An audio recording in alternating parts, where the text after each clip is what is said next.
In a time of universal deceit, telling the truth is a revolutionary act. George Orwell. Yeah. This is Blood Politics. The only podcast where we don't talk about politics. We be about politics. And our mission statement is to empower, educate, and encourage everyone to speak out against fascism. Speak out against injustice and fight for freedom and equality for everyone. This is Blood Politics, and we ain't stopping till they put us in the grave. We ain't gonna be quiet, and we ain't gonna be scared, and we ain't gonna go along with the crowd. This is Blood Politics.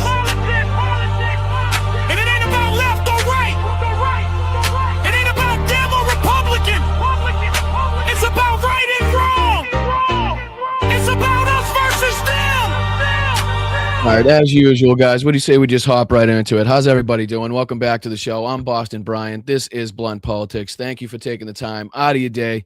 Make it worthwhile. Hit that thumbs up. Hit that like button, whatever the button is on the respective platform that you're watching on, whether it be Facebook, YouTube, Instagram, Twitch, Substack, whatever it may be. Give us a thumbs up. We got a very special show for you tonight. Before we get into our guest, what do you say we say hi to the chat just real quick, because you guys make this thing happen every time.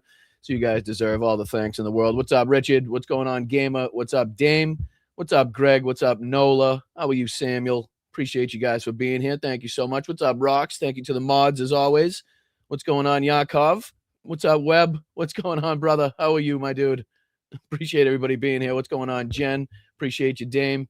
All right, yeah, we got a lot to talk about. Salt of the Red Earth. We got a lot to discuss tonight. We got a very special guest. Before we run out of time, before I take up too much of your time, what do you say we just hop right into it? I'm going to bring him right in. Friend of the show, the man, the myth, the legend, Jake Broe. I appreciate you, my friend. Let me see if I can put this. There you go. There we go. I knew I was going to click the right button at some point in time. How you doing, brother? Thank you so much for taking the time out of your day. Appreciate you for joining us once again. Hold on, let me take you. I think you were muted for some reason. I don't know why it says you're muted. Maybe I have to unmute it. All right, that was on me, but thanks for having me back. Good to see you again. Always a pleasure, and yeah, let's dive into it. There's no shortage of things to talk about. I mean, the craziness that's ongoing right now. I'm sure you're well into it by now. But before we get into like current events, before we get into what I think or what I'm kind of expecting to hear from tonight, the president out of his mouth tonight, I just want to congratulate you first and foremost on another fabulous campaign. I was absolutely taken aback at how quick the campaign went, at how much you. Like the group and the community came together for this campaign. I know it's not the first time you've done something like this. You've done a lot of substantial campaigns, and I don't know if they've all gone that quick, but this one that I was paying attention to, it was pretty substantial, and it was really, really cool to see. So just first and foremost, a big congratulations, and thank you for stepping up to the plate like that, and using your platform in the correct way. We had just kind of finished a 23,000 euro campaign to send a single truck, so we kind of we knew a little bit what it takes to get the job done. So like I said, to see you get and raise that much in that short period of time was pretty friggin' cool. So congratulations and thanks again on doing that. Thank you so much, Brian. Go for it. Background? Yeah, this is the 7th fundraising campaign we've done with the guys at the NAFO 69 Sniffing Brigade. We went with the theme of Kusto. Alexei Kustovsky is a Ukrainian artist that I just follow on Facebook. I've been following his art for a couple years, and I had the idea, why don't I just reach out to him and see if he wants to have some of his art put on some campaign patches. And I was concerned, my audience is pretty dedicated. They're pretty incredible. This being the 7th time we've gone over 1 million. Usually once we hit the 1 million mark, I stop pumping it. I tell people, contribute to the other patch campaigns. It all goes towards the same pot to buy trucks for military units. But usually, because my videos are up and people are watching them sometimes a week later, they still follow the links, they still donate. So usually these fundraisers drift to 1.1 or 1.2 million. So in total, from the patch campaigns, from the 7 we've done in the last 2 years, we're hitting close to 9 million. So I think when we do our next patch campaign, usually I do one every 3 months. We'll hit the 10 million combined mark just for the NAFO patch campaigns to buy trucks and drones with the guys from That is Estonia. so wild to hear. Now, I don't know if I would have told you that, like, 6, 7 years ago, that at some point you would have raised $9 million for the Ukrainian military, or vehicles or drones to help in the largest war in Europe since World War II. I don't know. I'm curious what your reaction would have been. You know what I mean? Well, I mean, it's so it substantial. Like, it's not a little amount by any means. You know what I mean? And especially at a time where our government isn't doing the right thing or stepping up where they should, to have, and I mean, no disrespect by this, but to have YouTubers stepping up and being able to raise this much and contribute this way, this substantially, is what I mean? It's a testament to the times that we're in right now, and again, a testament to the community that these people have built, whether it was your campaign or all the other fabulous people that have campaigns going and have done it in the past. You know what I mean? It's a good utilization of the community and of the platform, obviously. Well, I think this is the future. I think going forward, big events in the world doesn't have to be a war. Maybe it could be a tsunami or a hurricane or whatever. But as far as who puts out the call and then who gets people to volunteer or donate or contact their representatives, it's people like you and me. I just think that the era of the influencer has only begun as social media continues to take over everyone's lives. The perfect example is this Sternenko guy. He basically does what I do on YouTube, but he obviously makes his videos in Ukrainian. Mhm. Fundraised something like over $100 million to buy drones for the Ukrainian military. And he has been appointed as a special advisor to the new defense minister, Fedorov. So Right. Russia's attempted to assassinate him several times.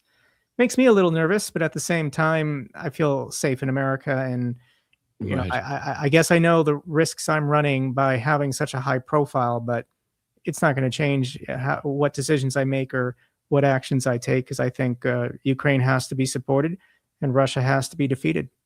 Well, my hope is that if anybody is trying to come get me in the United States, they have a really big gas guzzling vehicle and they just aren't able to afford to get to my door because of the gas prices that we've seen, from the war in Iran. But, this kind of deals a little bit with the war in Iran. But what do you make of Trump's recent statements about NATO? I know he's kind of using them, as it pertains to the Strait of Hormuz and them not coming to the United States defense. But I mean, that has huge ramifications. That has huge impacts for other areas and other theaters of war as well. Mainly, obviously, being in Ukraine. So, like, what are your thoughts when you see him calling NATO a paper tiger? Even though we've heard Mark Rutte do everything he possibly can to kiss the ass of Donald Trump. I'll speak for myself. I'm not sure what your opinion is on some of his recent comments, but I was really disappointed in the fact that he doesn't have the ability to come out and tell it like it is and put the pressure on Donald Trump to do the right thing. Not saying it would work, but to have him come out and kind of bullshit us and propagandize us to thinking that Donald Trump's really putting pressure on Vladimir Putin behind the scenes was a little insulting in my view. But what do you make of the recent kind of denigration of NATO by Donald Trump, and where do you think that's going to go? I honestly think, before you answer, sorry to make this so long-winded, but I honestly think a lot of his speech tonight is going to have to do with NATO, and he's going to be bashing NATO as well as trying to get everybody to believe like we've already won and achieved overwhelming victory and success in this war. But what say you? NATO is a defensive alliance. Who was attacked? So it's just shocking that it was the Russians who paid for all these bots and influencers to make sure that Trump was elected. And the narrative that Russia and these Axis powers are putting out is that NATO is an aggressive, hostile alliance that is destabilizing the world and committing regime change. And they love to give the examples of Slobodan Milosevic in Serbia because that was a NATO action, and then Gaddafi in Libya, also a NATO action. So here is Donald Trump attempting regime change in Iran, which fits the Kremlin's narrative, even though the Kremlin has always favored and promoted Trump. And Trump is trying to force NATO to join the United States military to conduct regime change in the Middle East. Like, it's so nonsensically insane to anybody who Right. actually understands anything. So I don't understand who in the United States buys any of this narrative put out by the Trump administration.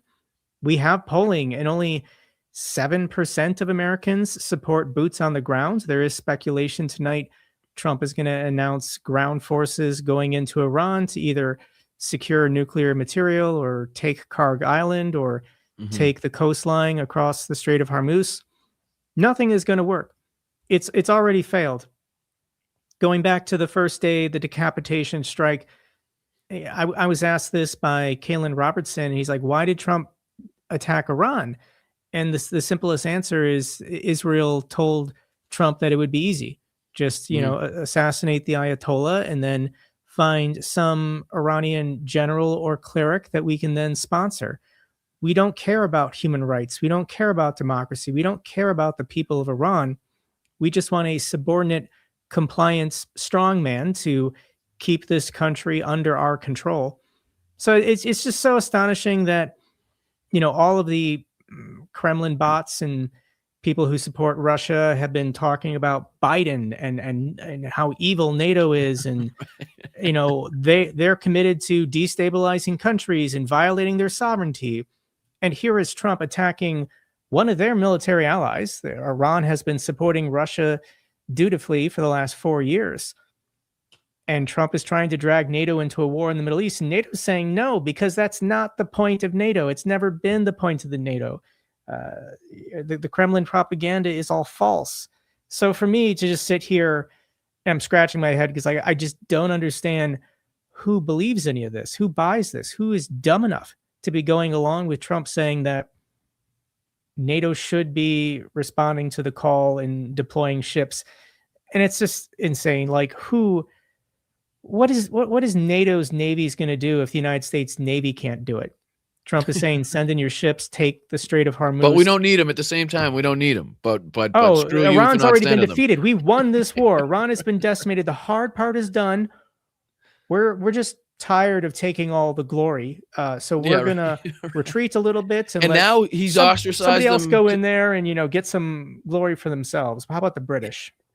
And now he's ostracized them to the point where it's like, he's thinking, reportedly reports are saying that he's thinking of just ending this while the strait's closed and saying, hey, if you got a problem and you need, your shipping or your oil to get through the strait, then you can go in there with your warships and go get it open yourself. So basically, you're paying the damages, you're paying the cost, whether it be in financial dollars or, a human life for, an action, the secondary impact of an action that we undertook. Right. So we started it. They closed the Strait of Hormuz. Now it's affecting all our allies and people all over the world. And we're going to back out of it. Meanwhile, the strait's still closed and everybody's still reeling from the impacts. And you make a great point because, we've been saying on the show a lot where it's like, that same thing where it's like, this is not what NATO is for. It's a defensive alliance. It's in case one of the members gets attacked and we will come to the defense. And again, to remember, if you remember any time or the one time that Article 5 has been invoked, it was so that people came to the help, the assistance of the United States. You know what I mean? So to say that, nobody ever came to our aid and, they never step up, and this is not what it's made for. You don't say, hey, we're going to start a war. We have no justification for it. We haven't shown any real evidence of like an imminent threat as to why we did it.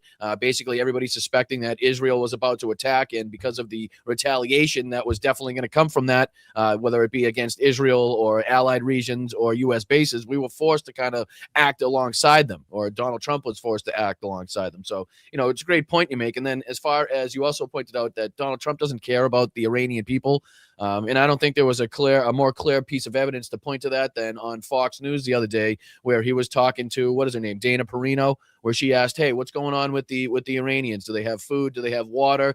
He couldn't have given a shit less about the question. He went straight to, oh, remember that time you were 11 years old and we had lunch at Trump Tower? You know what I mean? It's like he didn't even hear the question. So, a little insight, a little piece of evidence, an example of, the inhumanity of that son of a bitch and exactly what he's thinking about at this point in time. But, you were talking about, sorry, let me see. I got something playing in my ear now. All right, it stopped. Sorry, every time I touch my headpiece, something plays. But we could talk about the effects that Russia has been feeling from this, and again, either whether it's the benefits or again on the other side of this, the flip side of this, the Ukrainians still targeting their oil infrastructure, going after the ports and stuff like that. So there's a lot of secondary impacts. There's a lot that goes around and will come from whatever Trump decides to do next. Whether again it's in the confusion, like that's another thing. Like some experts are saying that maybe he's going to try to declare victory. Some experts are saying he's going to use the time to announce, a further incursion, a further escalation. Like you just don't know. It's nothing makes sense so far. None of the goals, none of the rhetoric, nothing makes sense anymore. So it's so difficult to know what's going to come next. Well, and for some reason it muted you again. Hold on, Jake. Can you hear me? For some reason, you're muted. Yeah, I don't know why I was muted. Sorry about that. Sorry about that. No, all good, brother. All good. For some reason, I think it's something that StreamYard has recently done a couple updates, and I have a feeling that's one of the changes because I've been having this on the show too, where anything I put on this screen for some reason, if I click on it, it automatically mutes me for some reason. So maybe it does that for the guest as well. So my apologies. I'll try not to click on this screen. Okay. But you were saying, what's the plan, or we don't know the plan, and there is no plan. Donald Trump doesn't have a plan. He just wakes up in the morning and has a feeling or a whim. And Trump has been doing this for 10 years where he just tosses out nicknames or ideas or proposals, and he just wants to see how do people react.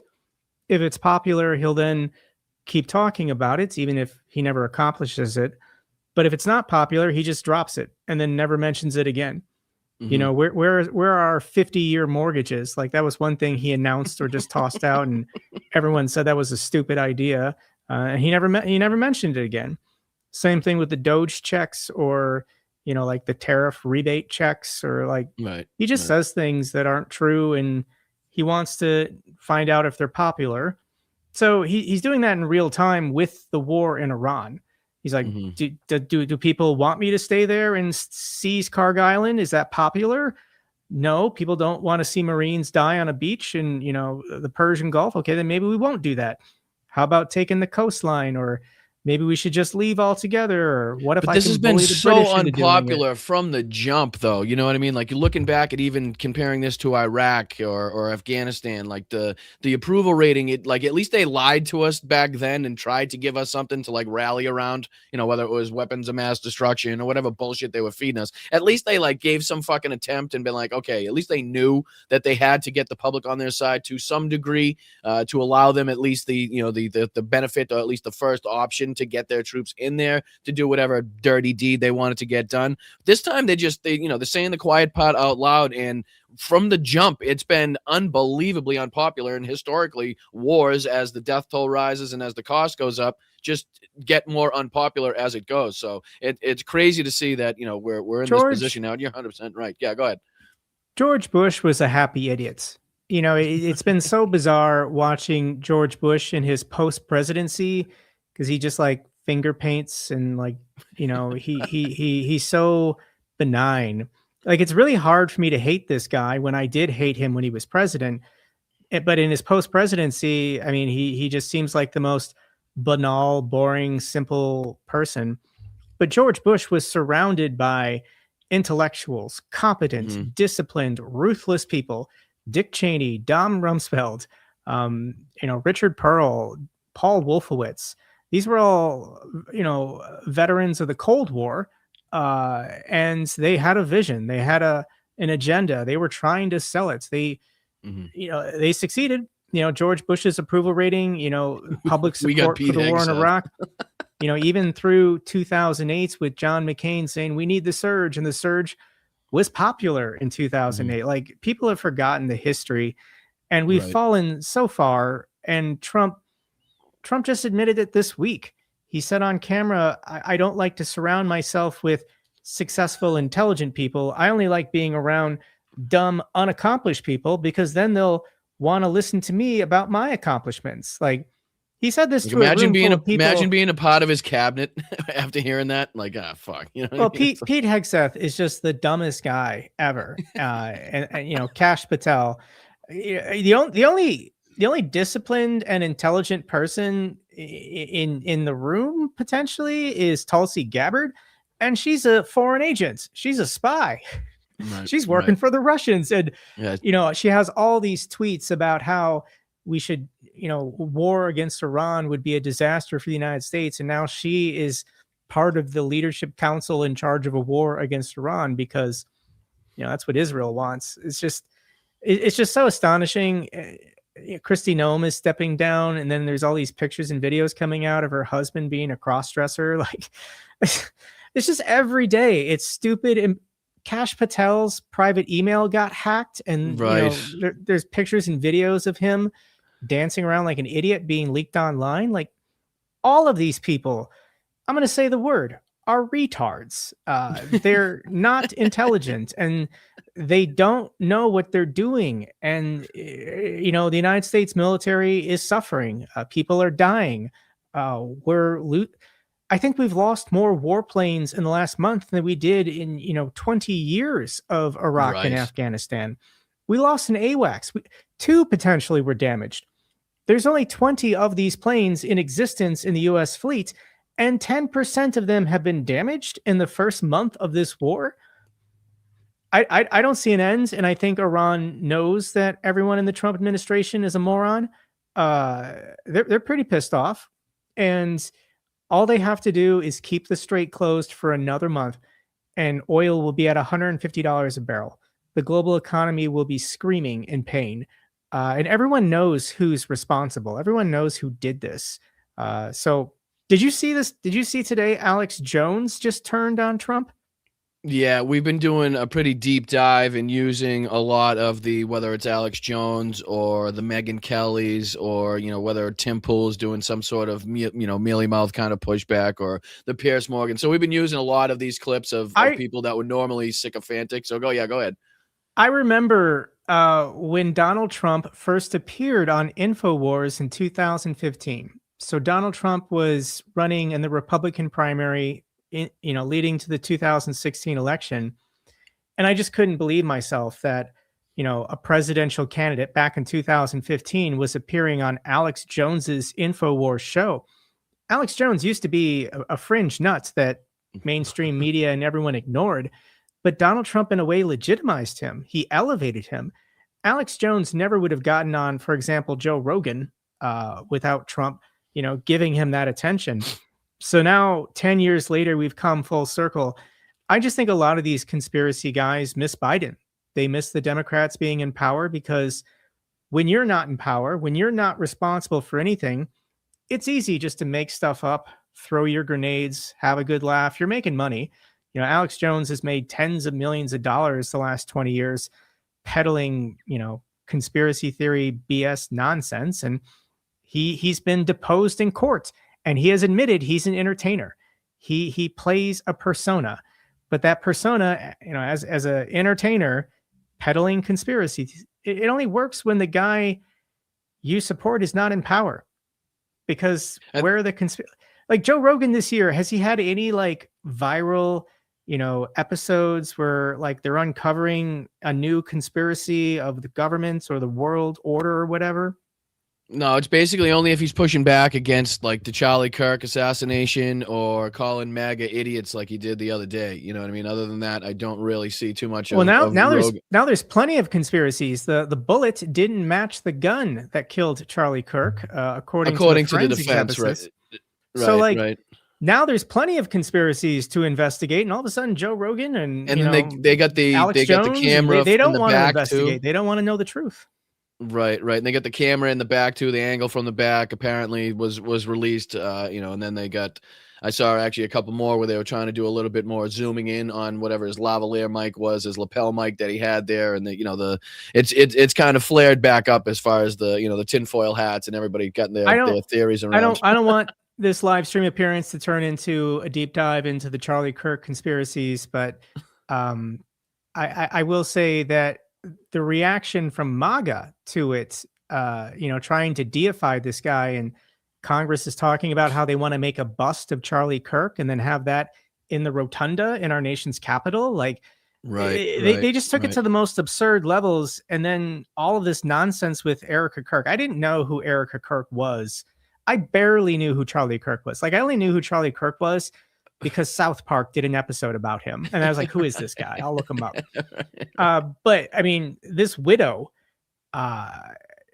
seems to be having the time of her life now that her husband is dead. Like, that's a terrible thing to say. I want to have compassion for this woman and her kids who lost their father and husband, but her behavior is so. Well, can I stop you just for a second? Above and beyond her behavior, if you got maybe about an hour, a spare hour, I don't know, in the next couple days, if you want to do a deep dive on a little bit more of her background, her family's history, and the connections between her, Israel, well, once again, Donald Trump.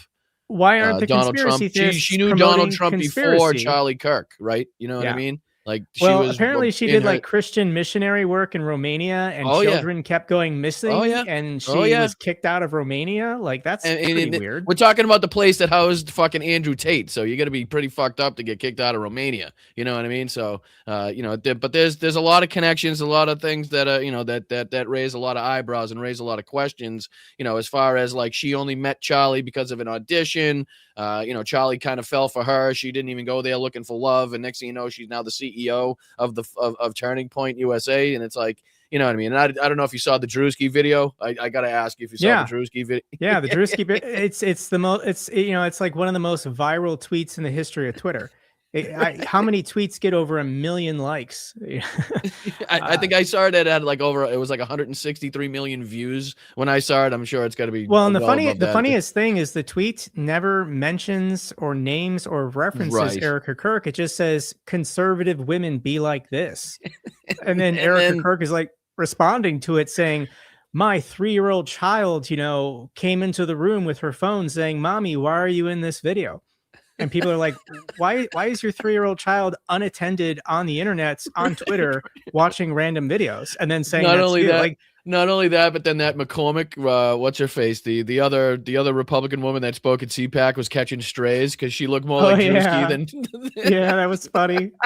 I don't want to target women, but in that way. But at the same time, like, they're making it pretty damn easy. Like, spot on. You know what I mean? It's like with the fireworks and the WWE style, like walkout and stuff. Like, wasn't far off. Like, it was exaggerated, but not hugely exaggerated. Like, it was pretty clear exactly who he was talking about. Like, even people that weren't very political, if you watch that, you were like, oh, that's Erica Kirk. You know what I mean? Like, just from the news and shit in the talk. So, he hit the nail on the head as far as, what would stir up controversy, what would get people talking, what would get the clicks and stuff like that, which is, ultimately the goal in a time like that. But if I could switch gears just a little bit and take it over to, Ukraine and Russia, because we've seen some pretty substantial communication struggles, let's just say, coming from the Russian side, whether it's them trying to, keep people off of Telegram, whether it's the loss of Starlink and them trying to roll out that Max app that they want everybody using, kind of like the Chinese government wants everybody using their apps and stuff like that. I'm kind of curious, how big a role do you think that's played in the recent successes as I don't want to overstate the successes, but how big of a role has that played? And do you think that Ukraine, I've been wondering this, do you think that Ukraine knew this was coming and planned on this as far as their kind of, I don't know what you'd call it, I don't know if it's an offensive or their push that we've seen lately in the different areas on the front lines, but do you think they knew about that and planned in coordination, or do you think that was just kind of something that happened and they, it was just beneficial on top of, the push that they were making to try to regain some territory in the certain areas? The inflection point came in December. Like, the Russians were consistently grabbing field after field. Not very impressive, like only gaining 500 square kilometers a month. At that pace, it would take them decades to take the rest of the Donbass region, but they were planting flags and whatever through December of last year. So the inflection came in December. Zelensky went to this security conference in Germany and said, we've done it. We now have a surplus of drones. We have enough drone operators. We've created this kill zone. We are killing 1,000 Russian soldiers a day with drones. So there was always a shortage of operators. There was always a shortage of these fiber optic FPV drones to take out the Russians. So they finally have blanket coverage. They've created this kill zone. So that was December. Fast forward to early February, and that's when Starlink went dark for the Russians. And nobody knew to what extent Starlink was being used. But we got that data. This is publicly available data that as soon as they created the whitelist, 75% of the traffic over Ukraine for Starlink dropped off. Now, some of those might have been illicit terminals being used by Ukrainians who didn't want to register with the government and get on the whitelist, but the vast majority were Russian soldiers. So potentially they had over 1,000 terminals, and it was everything. It was how they communicated for everything. And they don't have good alternatives. Like the network for Gazprom is not reliable. And then, they're doing daisy chains of these Wi-Fi repeaters using Ubiquiti's software. This has been a news story with Pussy Riot just taking over their offices, trying to get attention.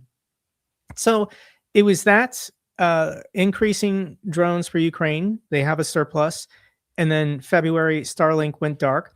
And then in March, the Kremlin just shot themselves in the foot and they decided to restrict Telegram. And now the full ban is happening this week. 90 million Russians are going to be disconnected from the world. And Max is not a secure app. It's not encrypted. So I think Ukraine already knows how to hack and steal information from Max. And if the Russian military is being forced to use Max for, spotting locations and coordinating troop movements. What's and the deliveries. reason? What is the reason? Because it doesn't make any sense to me. Like you said, I mean, the Starlink, not something that they can control, but why would they compound the issue by trying to? Is it just the fact that so many Russians are posting, examples in footage of strikes that are able to be confirmed? Is it like is Vladimir Putin worried about kind of factions behind the scenes and his power? Like, what do you think is the reason they're actually doing it? Because like you said, they're shooting themselves in the foot. So there's got to be some sort of benefit or some sort of reason that it's going on. You know what I mean? For every dictator, for every authoritarian, for every strong man, when they get together and they meet another strongman, authoritarian, dictator, whoever, they look at their system and they think, oh man, that's great. Wouldn't it be amazing if I had that here in my country so I had more protection, more control, more security so I can continue robbing the state, stay in power forever. My girlfriends, mistresses and children and love babies are all secure forever. Like, this is the same delusional fantasy that every man that achieves this unchecked power within a defined border, it just repeats. So, like Donald Trump looks at what Viktor Orban has or Putin has, and he wants that, more of that. Whereas Putin compares himself to Xi in China. They famously have, the Great Firewall of China, but also North Korea. And I think North Korea is it. I think for every strongman, dictator, fascist, their ultimate fantasy of control is North Korea. That is the pinnacle, of totalitarian control, where the people worship you as a living god, and they don't have electricity, they don't have internets, they have no communication or contact with the outside world. With their nukes. Entire life existence is to serving you and sacrificing everything for you. North Korea, Kim Il-sung and Kim Jong-il's portraits are hanging in every home. And if the home catches on fire or if there's a flood, you have to abandon your wife and kids and save those pictures and portraits first. That is the number one rule in North Korea. Worshiping the Kim dynasty, the family. And Putin looks at that and says, that's pretty nice. I mean, what if I had that in Russia? Trump looks at that and says, that's pretty nice. What if I had that here in America? So your question, why would Putin restrict and block Telegram if that is hurting his war effort? Well, he takes regime security as being more important than even winning the war or being more effective on the battlefield. I think Putin is concerned that he's going to lose this war and he's going to have to retreat or agree to a ceasefire and freeze the contact line. But then he's going to have hundreds of thousands of disillusioned Russian soldiers returning to the civilian sector. And that's a formula for revolution. So he's being proactive. He's trying to gain control of everyone's mobile phones and internet so that there won't be protests, there won't be rioting, there won't be any kind of organized resistance, because the FSB will have eyes and ears everywhere, and they'll pluck people from society before they can cause trouble. Plus, we can't forget about the hardline faction that we know does exist that would take, anything, short of taking Kyiv back as a slap in the face, as a slight, as a failure by Vladimir Putin to, reestablish the USSR and, all the bullshit that they talk about. So I'm sure in that aspect as well, if he's failed, he's worried about failing, in the war, that he's also setting up to have the most in total control, if something does kick off, if the, whether it's the citizenry or, again, hardline factions in the background. But, in the recent, and again, I don't know what word you'd put on them, because, offensive seems a bit strong as far as what the Russians were enacting and also able to get away with, because we were seeing last week is totals as high as, what was it, 1,710, Russians removed from the battlefield in the 24-hour period somewhere, I think for the last for 3 or 4 days consistently, it was up over 15 or 1,600 removed from the battlefield. So since then, we've seen it go down. I think the last one I saw was about 900, a little less than 1,000. So, like, what is going on with these recent offenses? You think they've already called them failures? Like, because we've seen the numbers go up and then we've seen them kind of shoot back down a little bit. So, like, is this just kind of them poking and prodding different areas on the front to see, what's soft and what's not heavily guarded coming into the spring and summer offensive months? Why does it keep muting you? I have absolutely no idea why that would happen. Oh, I'm not pressing. About that. No, all good, brother. All good. No, this is it. The last 3 or 4 weeks, this is Russia's planned big spring offensive. We're in it now, and they're not moving.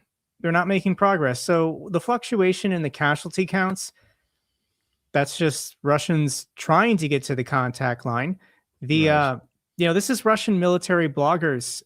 They've been speaking out recently, just saying how bad the Ukrainian kill zone is for fiber optic drones. And they're saying the average lifespan of a contract soldier is 12 days. And they don't even make it to the contact line. Like, they'll die from a fiber optic drone before they even get to the point where they then start pushing into the gray zone to try and infiltrate. So I just, these are not Russia's best. A lot of, I see the first person view videos. You can see their faces. You can see their bodies. And these are men in their 40s, 50s, and 60s. Right. You can tell these men have had hard lives in Russia. Mm-hmm. Most of them come from poverty. And they have no chance. There's no training you can give any human being, even if they're in tip-top shape, within 10 days to prepare them for this war. And that's another observation that I saw, is none of them are being given shotguns. This is a drone war now. Mm-hmm. Before they even go to the contact line, they're being told to take their body armor off because it's heavy. It slows them down, and they're not going to get in a shootout because they're never going to see a Ukrainian soldier. So they're removing their body armor plates, going into the kill zone.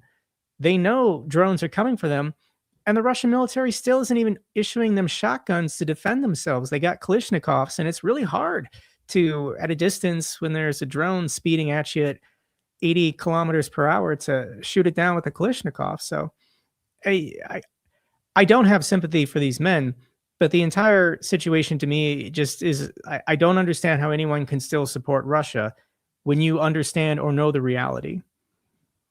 Yeah, and again, to your point, that's why it's so impressive to see, like, the drone hunting teams that are walking around places like Kharkiv and in different cities that are unbelievable at taking these things down with whatever weapon they have on them. I know a lot of them are prepared with shotguns and different things, but some of them are just taking them down with regular AK-47, 74s, whatever they're equipped with at the time. Anything that they have. And you're absolutely right about the FPV footage that's been coming out, and these people they're old scraggly guys that, again, are not well equipped. not in good shape. And again, it's just that meat grinder, just wave after wave of people. It's, I think I heard yesterday, I played a video yesterday where they kind of described it as like, here you go, walk as far as you can until you'll die. And then once you get to that point, we'll send somebody else after you, and they walk as far as they can until they die. And we'll just kind of keep repeating the process until, either, we lose or whatever it may be. But that's kind of how they've been doing it. But, to change to gears and go back to Iran and kind of the effects of that, we've seen as the price of oil has risen, the effects of that on kind of Vladimir Putin's ability to make money off it. We've also seen the United States kind of remove sanctions from Russia and Iran, which again makes absolutely no sense. But at the same time, we've also seen Ukraine, as I mentioned earlier in the show, go after the ports, and continuously go after the oil infrastructure in Russia. And I think the last time I saw it reported, it was about 40% of their ability to export their oil has been affected that I saw. So can you speak on a little bit of, do you think that the Ukrainians are able to mitigate the benefit that the Russians would have seen from the spike in oil? Or do you still think at some point that this is beneficial to the Russians? You know what I mean? As far as export capacity, the Russians have an export terminal in Vladivostok, the Far East. I think they've got an export terminal somewhere in the Arctic, but it can only be used at certain points in the year. Mm-hmm. Aside from that, there's the Novorossiysk export terminal, which Ukraine has been contesting for months now. This terminal in the Black Sea has taken extensive damage because Ukraine has repeatedly struck it with massive explosions. There's then the Druzhba pipeline, which the Russians damaged, that pumps oil to only Slovakia and Hungary right now. Mm-hmm. But then Russia's remaining completely unmolested functioning oil terminals were Primorsk and Ust-Luga. That accounts for about 40% of Russia's total capacity. And as far as I'm concerned, those terminals are destroyed. Ukraine has been sending in the drones every 48 hours for the last 8 or 9 days. And I think the Primorsk terminal, the fire is out because everything's been destroyed. But potentially Ust-Luga is still burning today. And no tankers have been able to fill up. Russia was making $270 million a day with the price of oil being at $100 a barrel. And they're not loading anything. They're not shipping anything. 80% of the oil that left the Baltic Sea was going to India. And, this is bad for India, but they're going to have to find alternative sources or cut back on energy use. So your question of how screwed is Russia, and I'm not an expert, but I can see these posts that go viral on Twitter, people talking about how devastating this is going to be. And it's going to take years for the Russians to fix these two terminals and get back to what their operations were even a month ago. And I do think this is really smart by Ukraine, because I'm talking about this. This has been the lead story from my last 3 videos. Like, look at the satellite images, look at the fire, look how massive this is. But nobody else in the world is paying attention. Mm-hmm. And this is actually good for Ukraine, because Trump might occasionally try to blame Ukraine for oil prices being higher. But what Ukraine is doing to the ports in the Baltic Sea is nothing compared to Iran shutting down the Strait of Hormuz. That's 20% of the entire world's oil usage. So, but it would be a great scapegoat, because that was my next question. Like, how long do you think that they could continue to handle? Like, it's a 2-part question. Like, at what point does it not become sustainable to a point where it affects the war like almost immediately or sometime soon, as opposed to just something that Russia will have to take a long time to rebuild? Because if Ukraine continues to hammer these ports, and that percentage of what has been taken out, or as far as their capacity or ability to at least ship it, because they can suck it all up out of the ground as much as they want, but if they don't have the ability to get it onto ships and sell it, then it's fucking useless to them. So it's like, at what point does it become not only unsustainable, but for Russia? And I think I forgot the second part of my question, but as far as what point does it become not sustainable and something that has to be kind of dealt with almost immediately by the Russians, or can they do they have the ability to kind of put up with this for quite some time? You know what I mean? It has to be weeks. It's not just about Russia not being able to sell it and make money. Where do you put the oil? Right. Pumping operations have to be continuous. You have to maintain pressure in a well in order to get it to be productive. But it has to like it's a very complicated chain of moving oil through storage tanks and pipes to get it on ships to sail it around the world. But if the ships can't sail, the pipes can't pump, the storage tanks are full, you have to stop pumping. You have to reduce pressure in the wells, which reduces output. So Russia's never going to give us this internal data, but that's just the logic that if you understand how the chain works for pumping and delivering oil, by going after Novorossiysk, Ust-Luga, and Primorsk, Russia's not exporting, which means they have to reduce. Like all the storage tanks are full. I'm sure they've got train cars full of this stuff and they can't get rid of it. Right. So like They probably shipping it into the general's houses at this point, fucking storing it in the basements. we know it's bad because on March 27th, Putin had a gathering of his oligarchs at the Kremlin. The cover story was, we're going to talk about artificial intelligence regulation. But the real reason why Putin wanted his oligarchs there is he was asking them for money. He was hitting them up for donations. And only 2 of these oligarchs made public announcements saying, I care about Mother Russia and I want to support the troops. I'm going to sell a mega yacht and donate, 1.5 billion to the war effort. That's desperation because Putin is already robbing his oligarchs. He's telling these companies, because they're the CEOs, they own all the equity. He's telling them operate at losses, take on debts, and then when the war is won, I'll help you settle that debts and refinance it and get your companies back to profitability. But all of these state industries are bankrupt. They've all been insolvent for years.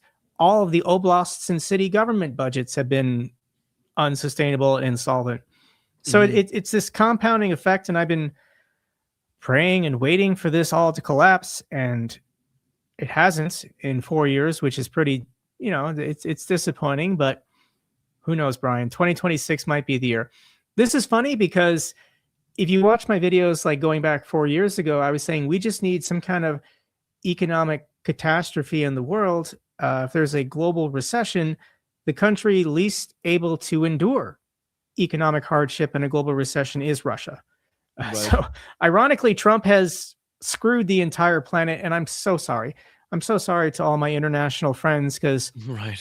East Asia, the Indian Ocean, Africa, these countries are going to be hit the hardest. There's going to be a lot of defaults and a lot of governments falling in the third world. Well, there's been a lot of targets painted on a lot of the backs of Americans, now living abroad somewhere, where people are expressing their frustration with what this government is producing and responsible for, as far as that's concerned. But it just, we continue to see the depravity, the incompetency, the lack of care, the lack of qualifications when it comes to people like Pete Hegseth, and what that results in when you give them the ultimate power and give them the positions that they're now in right now. But as we're starting to come into the days getting longer, the ground starting to dry out, we're starting to get past that the snow melting aspect. We almost have the Rasputitsa type of effect going on. Like I said, the days getting longer, we're starting to see more action. What is your prediction? What do you think we're likely to see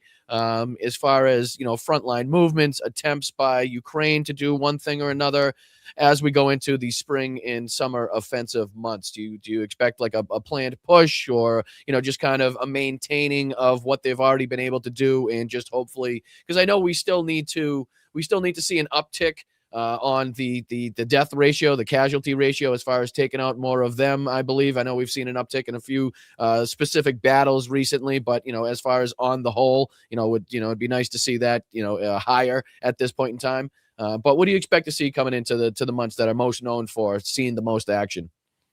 So Syrskyi, Fedorov, and Zelensky have all made similar comments that you can't win a war by just being on defense. At some points, you've got to go on the offensive, have the Russians panic, and then maybe they'll actually negotiate. I think if Putin wanted to make a deal that was real and could end this war, freezing the current contact line, I think Zelensky would make a deal at this point just to make this stop. But the Russians don't want to make it stop. So Zelensky, Syrskyi, Fedorov, they're cooking up something.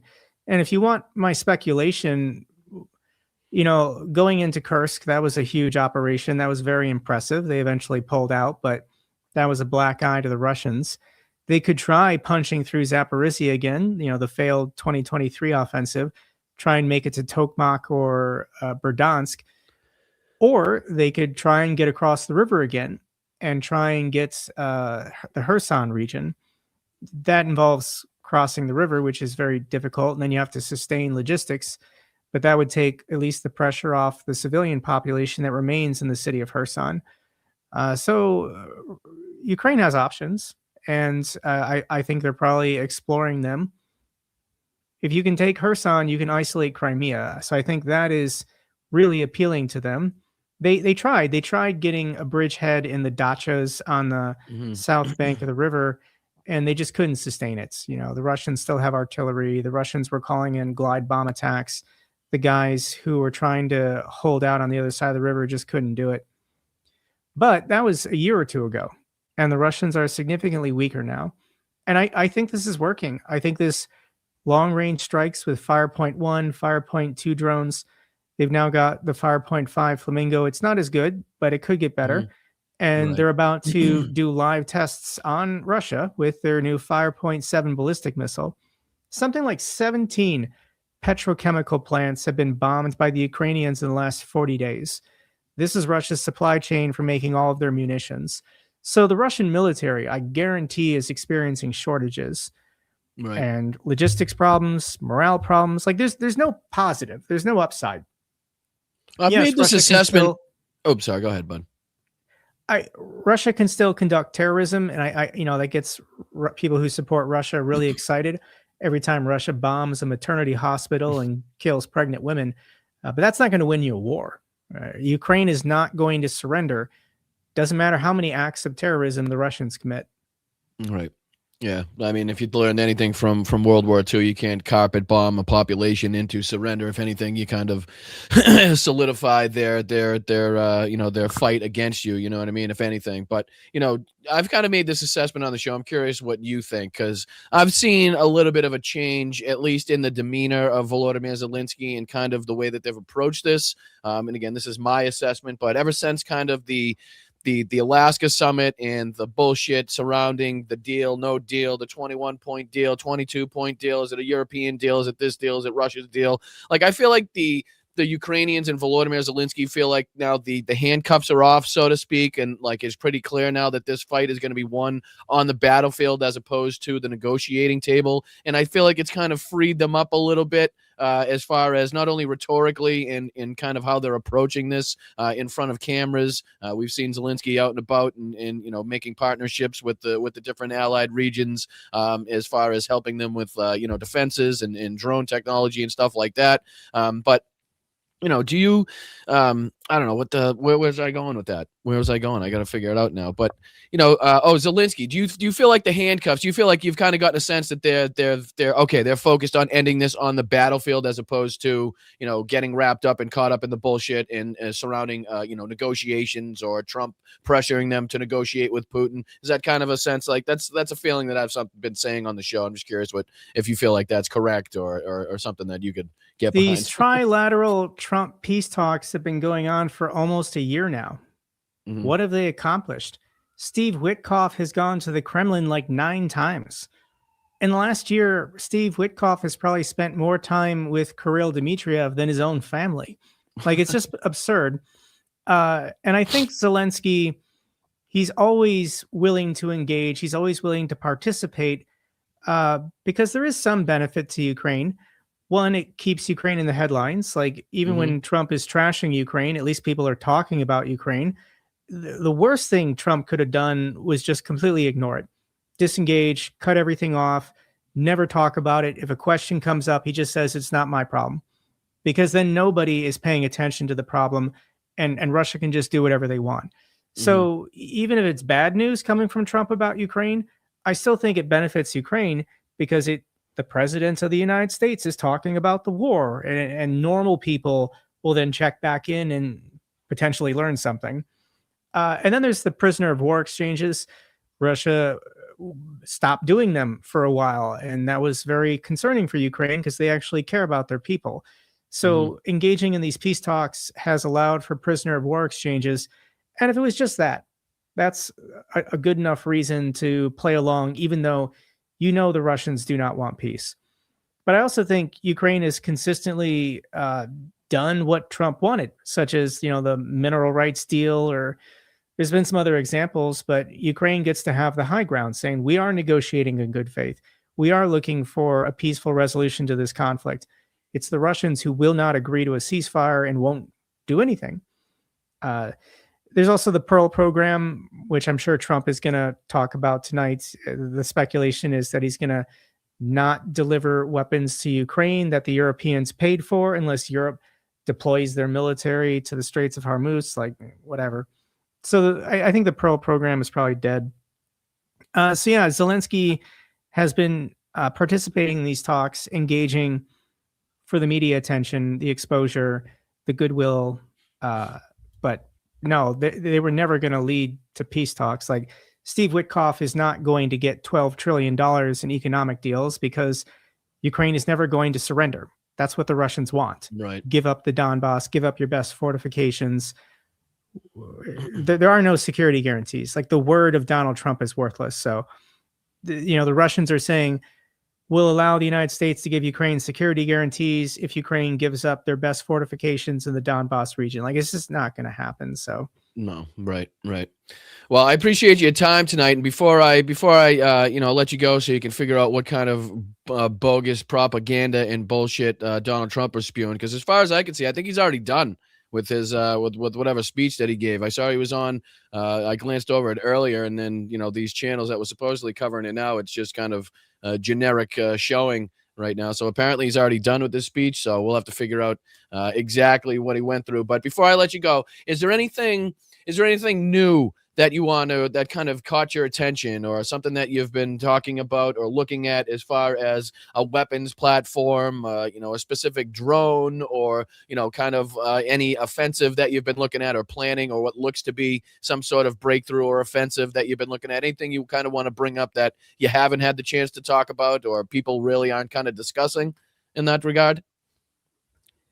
not really. I like being surprised. Anytime, Operation Spiderweb or the destruction. Like I wasn't questioning why hasn't Ukraine destroyed the Baltic Sea terminals. I just assumed it was impossible.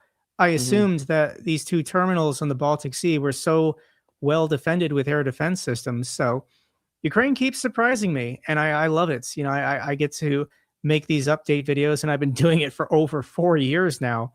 And you want to see good news. There's heartbreak and tragedy every day. I cover that as well. I want this war to be over as soon as possible, but I'm so incredibly proud of what Ukraine has accomplished, especially the last 6 months or so, despite the limitations and the shortfalls. But if you want to know what I'm really looking forward to this week, one, the blocking of Telegram. I want to see how Russia responds to that. But two, we've got this election in Hungary with Viktor Orban. And this is Hungary's last chance, I think, to get rid of this guy. And I'm hoping they can do it. I'm confident the opposition candidate is going to get more of the vote. But because the state is gerrymandered in such a way, even if Viktor Orban gets 30% of the vote, he might still have a ruling coalition, an outright majority, and be prime minister.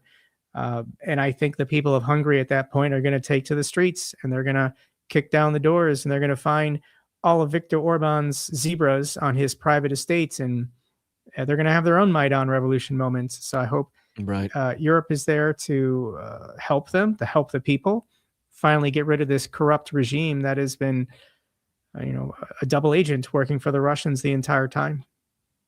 Yeah. I'm suspecting that we're going to see a lot of Russians finding themselves in some really precarious positions again as the spring and summer offensive months, take over. And like I said, the days get longer, the ground thaws out, the ability to use armor becomes more, readily available as that's concerned. But I really do hope that, the momentum that at least I feel the Ukrainian military has behind them right now, the wind at their backs going into, again, the spring and summer months here. Hopefully that continues, and hopefully that's something that is not only something that I'm hopeful for, but it's something that's like based in reality as well, whether it's, gaining back territory, or again, just making the Russians pay for every inch that they need to take, or again, whatever it may be, just any successes in attacks inside of Russia. And we continue to talk about, the Ukrainians going after justifiable military targets, and as opposed to the Russians continuously lobbing drones and missiles into residential areas and into hospitals and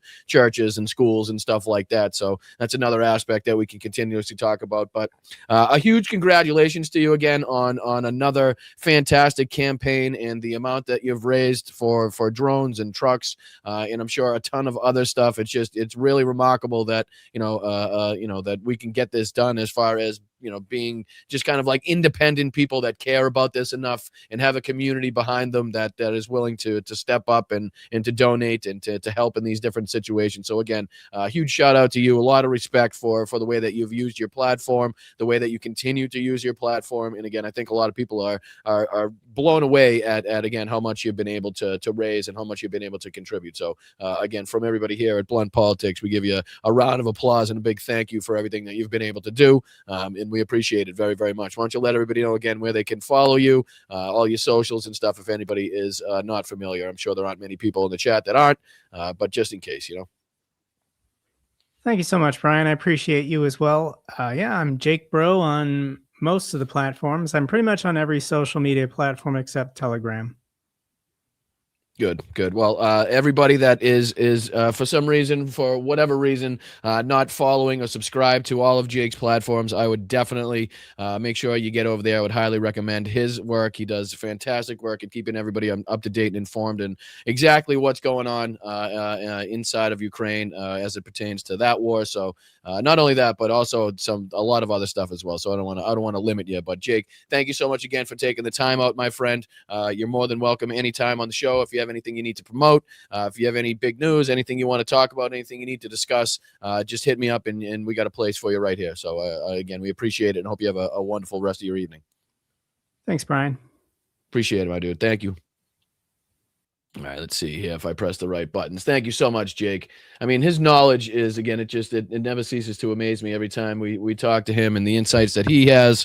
It's crazy, again, hearing that he's, been covering it for so long. And we have, he specifically does this. So I can only imagine, how much the toll that it's taken on him mentally and physically to continuously dive into the FPV drone footage and, the insights and, the everything that it takes to be up to speed and up to date on the war. So I appreciate you guys joining me for that one. What's going on, chat? Let's bring you guys in. Make sure you guys are still living in there. You guys still awake? Everybody still awake? Oh, let's go. There you are. What's happening, Peter? What's up, Mr. Webb? Hi, Marsha. How are you? What's up, Ricky? Thank you so much, Ricky. Big thanks to Jake Broe. I will pass that along. I will absolutely pass along those thank yous. Appreciate you guys. Thank you, Tiff. Did you guys have a chance to see any of fucking Shitty Pants' speech? What do you have to say? What did I miss? Anything? Is it worth diving into or what? I'm reliant upon you guys right now. Wes is awake? Oh, okay. All right. Wes is awake. All right. Just making sure. What's up, Alyosha? What's happening? What did he say? What did Trump announce? I'm curious. Did we miss anything? Is it worth going fucking over? Did anybody have a chance to watch it? I don't know. I don't know if I feel like diving into it right now or not. That's another that's another question. That's another call. You're welcome, Peter. You're very welcome. You are. I'm not the best interviewer, right hand up. I got to say, I'm not that pretentious to think I'm like Walter Cronkite over here, but I try my best. And again, these people are in their own right, very brilliant and very intelligent. So again, it's pretty easy when you got people on that know as much as these people do. So again, big shout out to Jake. It's just, I was really blown away by the speed in which people were donating and gifting to his campaign and the amount of people that were involved. It was crazy. And, I wanted to make sure that, he gets his congratulations. He gets his respect for putting that together, because it really is remarkable. So, all right. Appreciate you guys. What's up, Bethany? What's up, Tamara? He said he's going hard on Iran the next 2 to 3 weeks. So basically really no change. Please do not show him. I watched you instead. All right, Deb, I hear you. Dive in tomorrow. Yeah, I'll see if there's any clips that people put together. We don't have to subject you guys to any of that nonsense tonight. There are a couple clips that I wanted to show you that I have kind of pulled up anyway. Let me see. I'll take you guys off the screen. Once again, I appreciate you guys. Make sure you hit that like button. Let me see if I can throw just a couple of these things on the screen that we want to talk about. We got a couple James O'Brien clips to get to as well that we didn't get to this morning. Looking forward to getting to those. A little bit of OSINT Defender. There was this clip that I wanted to take a look at too. Let me see if I can throw this on the screen, because this, I think, was pretty telling as far as, the goals that we've been asking. When is it that Benjamin Netanyahu is going to think he can stop, even if the United States were to pull out, even though we just heard apparently Donald Trump, you guys were talking about another 2 to 3 weeks, as he was saying. But this is Netanyahu pretty much saying the quiet part out loud like they have all been doing. And basically, what you guys need to notice is the shift, the fucking tone switching or code switching, whatever the fuck the term is. I don't know. For some reason, I can't think of it right now. But when this guy, Benjamin Netanyahu, speaks in English to the American to the American crowd, like the way that he speaks is so much different. The rhetoric that he uses, he tries to be fucking like this big actor when he speaks in English. And then when you go and you find out videos and you pull up videos of him speaking in Hebrew, to the Israeli people, like it's a fucking totally different animal. And that's exactly what this clip represents. This is Netanyahu talking about transforming Israel into a super nation, right? Super at what exactly? Bombing hospitals, starving civilians, and ignoring the ICJ, as this person put on Twitter. But this is a 23-second clip basically depicting everything that we've been talking about as far as their plan for a greater Israel going into Lebanon, obviously what they've already perpetrated inside of Gaza, what we continue to talk about as far as these settlers trying to move people out of the West Bank now, calling that their own territory. But this is, again, the person that led us into this war, the de facto president of the United fucking States, Benjamin Netanyahu, saying the quiet part out loud. Check this out. And this is the guarantee for our future. We are working on transforming Israel into a super nation in the region and globally. And we were able to do so thanks to our soldiers and our captains and all those who fought and those who died. And of course, thanks to your solidarity and your steadfastness. And this is the So a super nation in the region, right? And you pair this with the rhetoric that he came out with the other day talking about, hey, all we got to do is build this giant pipeline. We'll have it stop right at Israel. That way we can control all of the oil that comes out of the Middle East. That way it has to flow right through Israel. We can control it. We can take our cut. He said it blatantly the other day. So we could eradicate the Strait of Hormuz as being a choke point. He said, if we just, build this substantial pipeline that made sure it made its way right to the fucking doorstep of Israel, and then everybody that made oil or sent their oil through there in the Middle East could have it sent right down to Israel's doorstep, and they could, take a piece, control it, whatever the fuck they want to do with it. But every time that this guy comes out and speaks in Hebrew, he kind of lets it loose a little bit. He kind of lets the fucking freak flag fly, if you will. And then he kind of turns on the charm a little bit, as fucking uncharmful as this son of a bitch is, even when he's speaking in English. I mean, he's even more, disgusting. He's even more maniacal. He's even more genocidal when you hear him speaking in fucking Hebrew, this son of a bitch, right? So this motherfucker, every time he comes out here is just kind of, and again, there's been people kind of, talking about discrepancies in that video again. Every time this guy's talked, there's some way, there's some shape, or there's some form, there's some fingers, there's some pocket out of place. So again, the internet sleuths doing their job, doing their work on that one as well. But what do you say we dive into a couple of these James O'Brien clips that we didn't get to this morning on the show? Good friend of the show. As I say, good friend of the show. He has no fucking idea I even exist. So why I said good friend of the show, I don't know. But at some point, it'd be nice to think that he was a good friend of the show. So a man can wish anyway, right? Anyway, this is Trump's made a pig's ear of Iran. This was this morning he put this out. And then he's got another one here that I wanted to dive into as well, where he's sitting down with Simon Marks and they're kind of hashing out kind of the insanity of the moment. He's had some viral clips going around lately as well. So I just wanted to dive into this with you guys, if you guys will indulge with me. So make sure you hit that like button. Again, I'm Boston Brian. This is Blunt Politics. Thank you again so much to Jake for joining me in the first half. Again, sorry to anybody that was, having to listen to the fucking senile president of the United States talk about how we've already won this war, considering, the plight that we've already seen, the danger, the amount of death and destruction we've already seen. So my apologies to anybody that had to suffer through that. But here's a little bit of sanity. Here's a little bit of intelligence to kind of offset your night a little bit.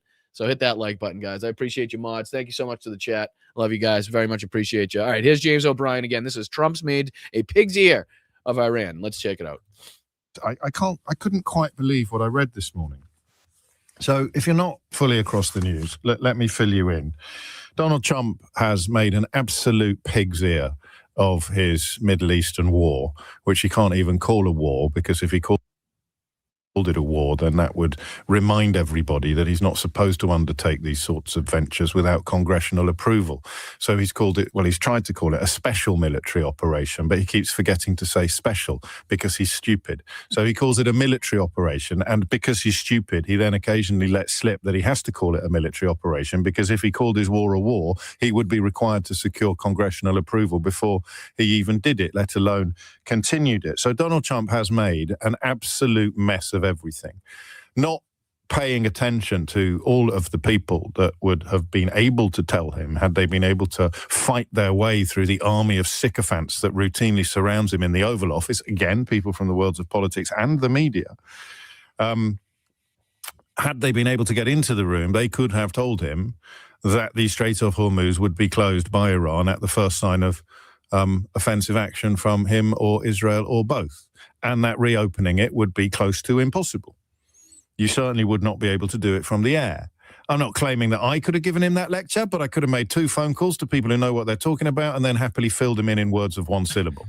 But he had no interest in that, because he was doing it, and now you insert your own dead cat to distract from his extraordinary repetitive presence in the Epstein files, the hideous accusations against him personally contained. But it's crazy to hear, again, James O'Brien on LBC, a British broadcaster who, again, only delves some of the time into American politics, again, when it's, this dangerous, when it's this explosive, obviously this big of a story. Otherwise, he's got his own issues to deal with. He's dealing with British politics. He's dealing with Keir Starmer. He's dealing with fucking Nigel Farage. He's dealing with those morons. But you don't hear it being talked about that concisely, even on American media, even on the mainstream media, as far as, basically the reason he undertook this. And now that we're speaking about this, we're not speaking about his involvement in the Epstein files. So again, that's why I love, going outside of the United States as far as trying to get media. I'm not saying you have to get all of your news like that, but if you're getting some of it like that, it gives you a good perspective. And then again, you're like, why the fuck isn't our media speaking like this? Why is it so easy? Why is it so blatant and obvious to the people that are, fucking across the pond, that are on a different fucking you know what I mean? That are nowhere near the situation at this point in time. Like, it's more obvious to them than it is to the people that are now, covering this 24/7, that only cover this stuff. So, that's why we like James. He seems to get it. He seems to be able to kind of recite it in a way that makes sense. The same way he did the other day in his couple viral videos where, it didn't, all of the stuff that Donald Trump had kind of, been hypocritical in, like all the stuff he's gone directly against what he said just before. He kind of laid that out in a good way. So we appreciate what he does. In the state of the U.S. economy, the failure to get a handle on almost all of the things that he claimed he would be able to get a handle on, the unraveling lies, the continuing corruption, moral and quite possibly financial, now that we've seen the speed with which market changes follow announcements from the Oval Office, and the cryptocurrency obsessions and all the rest of it. So he has made an almighty mess, a mess that he is simultaneously aware of and unaware of, because his lizard brain will tell him that he is in trouble, but the carapace of I don't even know what you'd call it, the carapace of character defects that he's constructed to insulate himself from the reality of his own hideous existence is such that he simultaneously believes it's gone well and gone badly. So he knows in his lizard brain that it's gone badly, right? But his self-delusion, his derangement, in fact, is such that he'd probably pass a lie detector test. So I find so enduringly fascinating about these people. He would probably pass a lie detector test. Isn't that crazy? And I don't think he's wrong. I don't think he's wrong. Like, if you literally strap Donald Trump into a fucking, a lie detector test right now and ask him if he thought the Iran war was going well for him, like, I don't think that he would have any trouble passing that as far as, making himself believe that things are going well. But at the same time, recognizing the pressure and recognizing the kind of the instability and kind of how bad he fucked up, but also being good enough of a sociopath, being so good at being an actor that he would be able to pass that test and get people to believe that even he thinks things have gone A-okay and like they've really been able to achieve this like overwhelming victory in this case. So it's like, again, I think it boils down to, as we always talk about, like the minds of these people will need to be studied for quite some time, right? We'll have to dive deep into how the propaganda and how the bullshit and how all of the nonsense, even when presented with clear and present information and evidence to the contrary of what you're espousing, you still were unable to come to see the light. Like you still weren't able to see the reality right in front of your face. And again, these people that are blatantly lying to you, clearly don't give a fuck about you, would rob you blind and wouldn't piss on you if you were fucking burning to death in the middle of the street. You somehow get behind them and now you're holding on to their coattails, and you would do and defend them in every single way possible. And we're trying to figure out why. Like, it doesn't make sense to us how Donald Trump could notice that he's in such a dangerous position while also at the same time thinking that he's winning this outright, which is, kind of why half the time he's talking about trying to end it and half the time he's talking about how well they're doing. You know what I mean? It's crazy. It really is. It's nuts. He said, did the tariffs go well? Yes. And I think he passed a lie detector. This is why it is impossible, increasingly impossible to analyze and or predict what he does. For example, what have we been saying? What have we been saying, right? And I didn't watch this prior to watching it with you. I wanted to watch it earlier with you. We didn't have the time. But what have we been saying on this show? Because of the incompetency, because of the lack of qualifications, because of these fucking moronic idiots, these genocidal freaks that are now fucking running these positions, running these agencies and in the positions of power. Thank you, Corey. I see you in there. Thank you, Carl. Appreciate you guys. Thank you so much for gifting in there in the chat. I see you guys. But these same fucking people that are out there, just touting the ability that they have are now the ones that are, the first people to say, it's just, I don't know. It's so hard to put into words. It's so hard to put into words because you just can't predict what they're going to do next, because there's no bit of normalcy. There's no avenue that you could say, okay, this is a situation we've been in before with people like this, so this is something, or maybe the act that they're going to take, this may be the choice that they'll go with. Like, we don't even have that ability because of we've never had a Sunday Fox couch, alcoholic woman abuser as the Secretary of Defense, right? We've never had a pedophile who's been listed in the world's largest sex trafficking ring in the history of the planet as president, right? We've never had people who would originally call Donald Trump America's Hitler now do a complete 180 and be the guy's best friend and his biggest cheerleader, right? Like the guy or Marco Rubio, right? We've never had people like Marco Rubio who used to say shit like this. Let me see. I know I got something in here like this. Always right? Calling me Little Marco. And I'll admit, the guy, he's taller than me. He's like 6'2", which is why I don't understand why his hands are the size of someone who's 5'2". Yeah, he's 6'2", but I don't understand why his hands are somebody that's the size of 5'2", right? And then he has something where he's been talking about Trump building Trump Tower as well. He's got this. He builds the wall the way he built Trump Towers. He'll be using illegal immigrant labor to do it.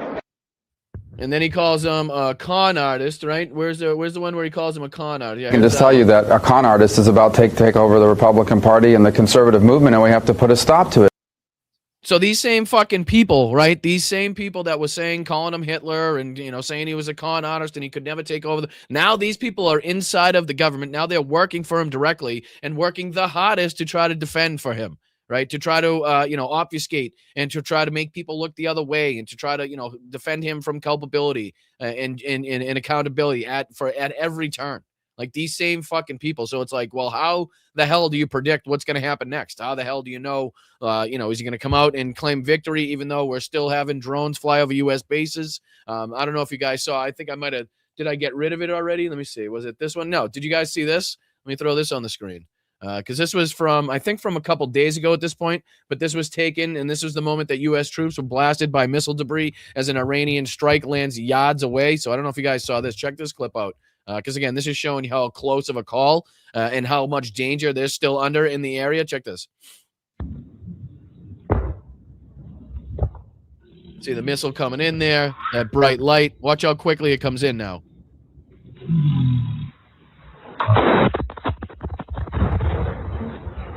Right, and you can see the U.S. troops. These are U.S. troops, allegedly per the reporting there. And again, you can see how close the strike was. If they weren't in where they were in, they would have been in some serious fucking shit. Right now, they'll play it at full speed, and you can take a look at just how close of a call this was. Oh, there's. Oh. Are y'all good? Everybody's good. Everybody over here is good. Yeah. Good. I saw that one come in. You guys all right? Everybody okay? Yeah. All right. I mean, you can hear a substantial amount of people, what it sounds like, in that little area, in that room that they're in, too. But, this doesn't really, again, go to show that a military has no more capabilities, that they're unable to continue to strike on U.S. bases or continue to strike at whatever targets that they want to. So, again, as Donald Trump trying to tell you that, everything's won, we're all set, and we're going to go ham for the next 2 or 3 weeks, and that's going to take care of it. What's to say that the Strait of Hormuz is going to be open in the next 2 to 3 weeks? Because I doubt it. All right, let's go on to this next clip here. There's another LBC James O'Brien clip where they're talking about deja vu. Trump says U.S. will pull out of Iran in 2 weeks. And again, Simon Marks goes into a little bit more detail about the stupidity, hypocrisy, nonsense from the rhetoric coming from the Trump administration.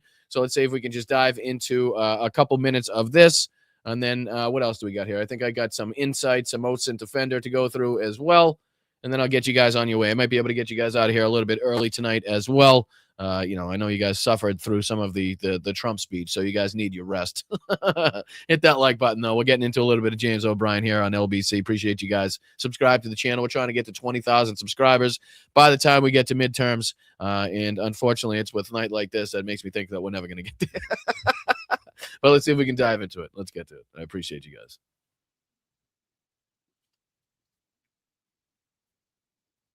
Oh, you know what'd be great is if I played the right one for you guys. That'd be perfect. Good. For a few days.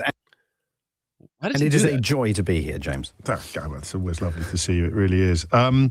What's happened since I came on air this morning? We know, of course, that President Trump has sort of fired the sounding klaxon on his decision to withdraw the United States from NATO, that we should definitely talk about. But we also know that President Trump is going to be making a primetime address to the American people tonight. We don't know exactly what he's going to say, but we do know what he told reporters in the White House yesterday, which is that in his telling of the story, we are now approaching the beginning of the end of America's military excursion, as he likes to call it, to Iran.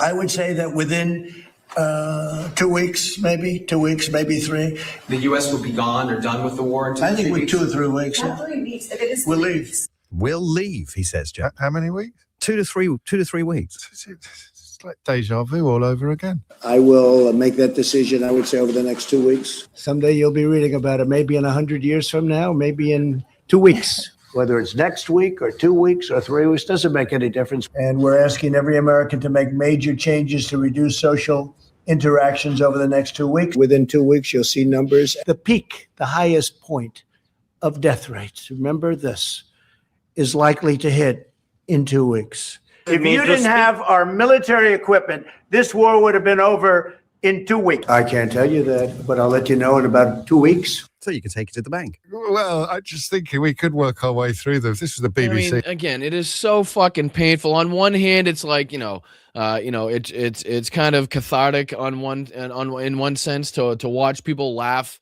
almost hysterically at this guy, to mock him in a way where they almost can't even take it, where it's not even like reality at this point, where it's just kind of like a cartoon, person.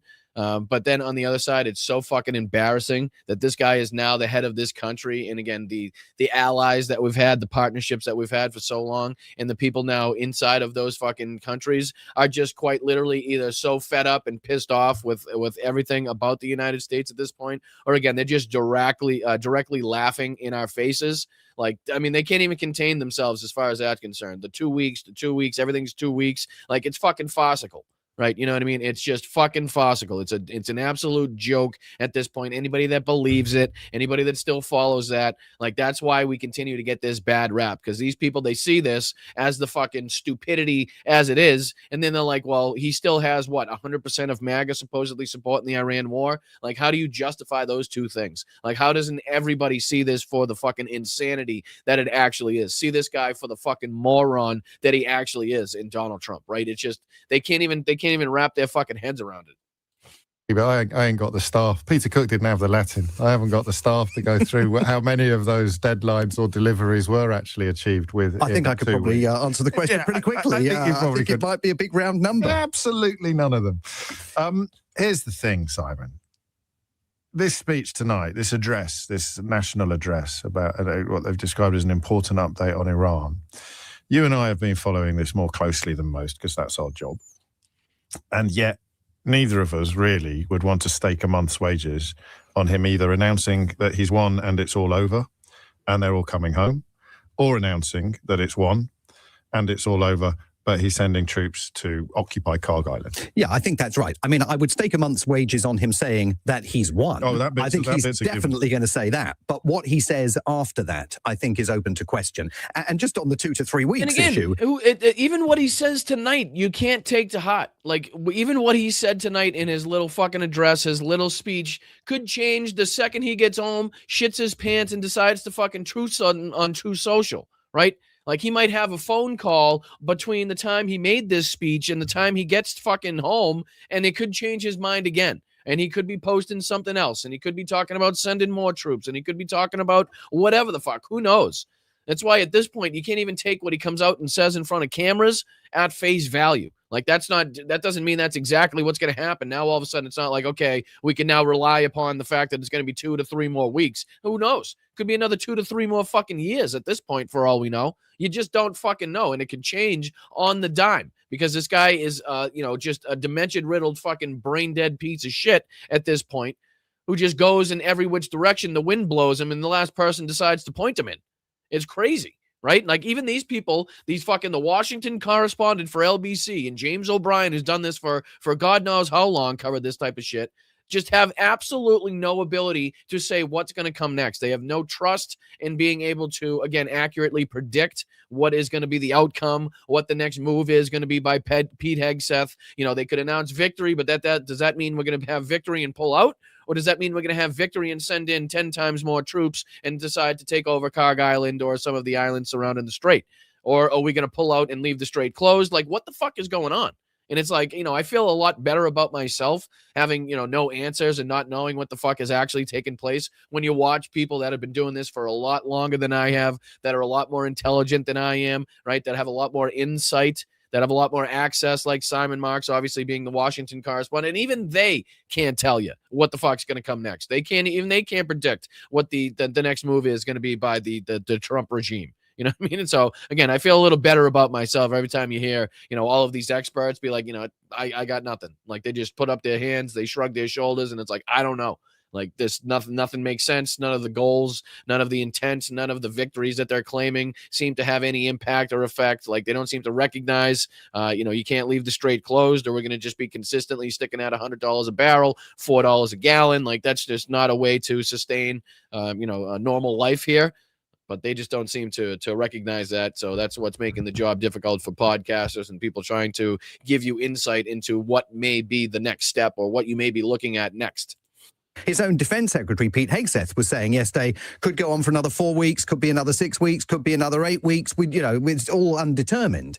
I mean, this war has been extemporized by the President of the United States from the moment the authorization was given to the Pentagon to go ahead and launch an attack that, in Secretary of State Marco Rubio's telling, was, of course, a direct result of Prime Minister Benjamin Netanyahu saying to the United States, I'm going in whether you're coming with me or not, and the United States deciding that they needed to go in with him because they didn't want American troops facing reprisals for military action that only the Israelis had taken. Now, and again, very similar to what was reported this morning on the show, right? As far as Donald Trump saying that he wanted to go in and enact and join in this military action with Netanyahu, right? It was his choice. We were under no imminent threat. There was no justification that he could show that Iran was going to attack the homeland of the United States or anything like that. He knew that Benjamin Netanyahu was getting ready to do his fucking deed, to go into Lebanon, to stir up the shit. And he knew that the Iranians were going to retaliate against U.S. bases and U.S. allies, which would inevitably drag them in anyway. So what he said was, instead of stopping Benjamin Netanyahu, instead of controlling the maniacal fucking war criminal over there in Israel, what we're going to do is we're going to pair up with them. We're going to team up with them. We're going to go side by side into this fucking ridiculous war. And we'll just destabilize everything and make sure that we could, ask NATO to join us when we get our asses kicked, inevitably, even though we've taken out the Navy, the military, the fucking Air Force, yada, yada, yada, yada. Secretary of State unconvincingly walked those claims back. Still feasible, 24 right? hours. Feasible, Yeah. more than feasible. I think if you attached Marco Rubio to a lie detector, it's clear that what he said, that the first telling of the story was accurate. And so now Donald Trump finds himself. And it's crazy that they've already said the quiet part out loud, right? Like even fucking Simon Marks and LBC in Britain knows that Marco Rubio already gave the game away, right? Whether it's, calling this a war and then trying to walk it back, or talking about how it was actually Benjamin Netanyahu and his actions that inevitably, was the key factor in why the United States got involved. Like, they've already come out and given us the answers to all of this, as much as they're trying to walk it back. Like the same way that Donald Trump calls it a war in one sentence, while also says he can't call it a war because that means he was going to need congressional approval. Like, you're saying the quiet part out loud. You're telling us right there in that statement that that you have knowledge of why you're trying to use different words in order to get around congressional approval. You do understand that, right? And they don't. Well, they do, and they just don't care because they know that they have the right people in place. Paddling a barbed wire canoe. He's looking for an off-ramp. He needs to find an off-ramp because so much international pressure is being placed on him, and because of the situation regarding oil prices and the price of petrol. And that situation regarding oil prices is what makes the next claim that he is making so extraordinary, because he appears now to be saying, and perhaps he'll say this in the address tonight, that reopening the Strait of Hormuz, demining it, clearing it, preventing the Iranians from continuing to restrict tanker traffic through that strategic waterway is not his problem. It's the problem of other people to solve. Take a listen to what he said yesterday about the Strait of Hormuz. It's not like you're taking out an army or you're taking out a country, or you can drop it, or you can take a machine gun from the shore and shoot a few bullets at a ship, or maybe an over-the-shoulder missile, small missiles.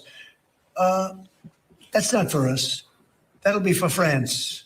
That'll be for whoever's using the strait. It's not for us. That's not a major... You know how fucking wild it is? You know how absolutely insane it is to be like, yeah, we're just going to ask another country to come clean up the mess that we fucking started, clean up the mess that we just left behind, right? The strait was open. None of these countries had this problem before we started striking with Israel inside of Iran. But because we started that, the Iranians retaliated by closing the Strait of Hormuz, thus putting the pinch on allies and people all in countries all over the world that are now paying the price. And Donald Trump, what he's going to say is, fuck it, we're just going to walk away. It's up to you now to figure out a way, either at a negotiating table where you're probably going to have to give us something up, or again, you're going to have to risk your military, risk your ships to go in and either, escort your ships through, or, can take control, whatever the fuck happens. But now, because of the secondary impacts, which again was not a problem before we undertook this war, because of the closure of Hormuz, now Donald Trump is threatening to remove the United States if in fact it's not open by the time he thinks we're, of completion of our goals, or whatever the fuck he thinks is going to be like the line in the sand that's actually going to tell him when to get out. But he still thinks that it's going to be up to our allies. It's going to be up to people that had no responsibility, no culpability, no involvement in the closure of Hormuz, but they're going to have to, they're going to have to go and sort that out themselves. The United States isn't going to deal. You know how fucking crazy that is, right? We're just going to cause all this instability. We're going to get absolutely nothing in return. None of our goals are going to be achieved. They're going to be able to rebuild their drones. They're going to be able to rebuild their missiles. God fucking knows they're going to be able to rebuild their nuclear capabilities. If they did it in 6 months last time, it was obliterated. So that's not going to be a fucking problem. We got a more hardline regime in there. We got a fucking younger Ayatollah in there who's going to be there a lot fucking longer, who has closer connections to the IRGC, right? We got fucking exorbitant gas prices. The cost of fucking, a barrel of oil is up around $100 at this point. So what is the benefit that we've seen? Like, everything that I'm seeing is negative impacts. Everything that I'm seeing stem from this is fucking hurting not only the American people, but allies in different nations all over the fucking world because of what we're responsible for doing, right? And now Donald Trump's just like, fuck it. If in fact we leave and it's still not open, not our problem. You guys want to go send your people in there. I know it's our mess that we created, but how about you go clean it up? Like, that's the fucking disrespect we have for not only allies, but also people in countries all over the world that are resilient, that are reliant, I should say, upon the oil or the goods or whatever, comes on the ships that are now being affected by this fucking war. It's crazy. Military deployment. It's not for the world's most powerful military. So once again, diminishing European militaries. Let France clear it. Let the UK clear it. Let the countries that actually use the Strait of Hormuz clear it, because he is right to point to the fact that only 2% of America's energy supplies transit through the Strait of Hormuz. But of course, he behaves as though the global price of oil is not set by the market. And as if none of, I have no concern about the Strait of Hormuz. Other people can go in and clear it because it doesn't have any relevance to us. Which again just shows his ignorance, is what Simon Marx is trying to get across. Just shows his ignorance anyway, because any ability to have that strait closed and any effect they're having on global shipping, if it's oil trade, is again going to have an effect on the global market, whether or not the United States is involved, whether or not we're engaged in the war or not. If that's still going on, then you're still going to see the impact, maybe not as much, maybe not as high, but you're still going to see the economic impacts of that still going on, right? So again, even if Donald Trump pulls out, even if he fucking, removes all of the U.S. soldiers and ships and everything this second, and the strait is not opened, like, we're still going to have economic impact and economic problems felt by you and by me because of what's taking place. So even Donald Trump now, like I said, can't put the fucking toothpaste back in the tube. This chaos, this fucking, this situation that he's now, got the ball rolling on is not going to be able to stop anytime soon, just because he says it, just because he wants it to stop. Does have relevance to every motorist paying $4 a gallon for gas. And the average American will understand that for all the gaslighting that Trump will continue to engage in.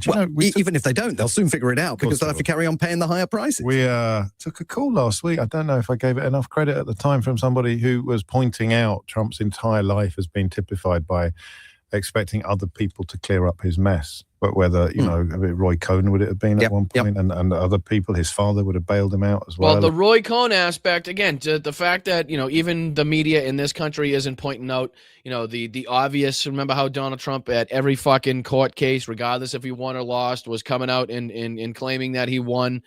He knows, we've known from his history that he doesn't know a bad piece of publicity, even if they're writing about him in the most disgusting way, about the most disgusting thing that he said. He doesn't care.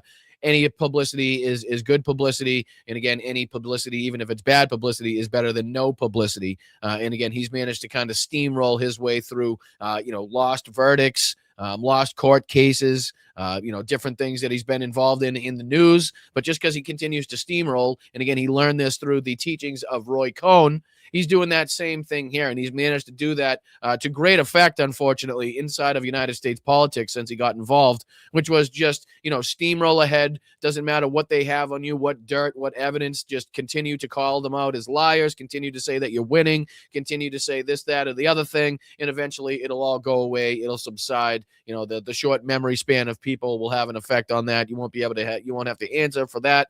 Everything else will happen, and next thing you know, it'll take up the minds of the people, and you won't have to worry worry about it.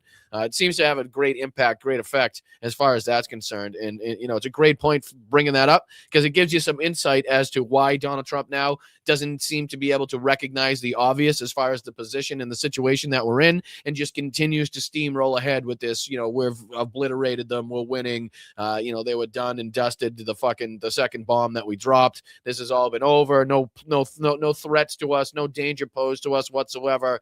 Like, that's the reason why he's able to do that.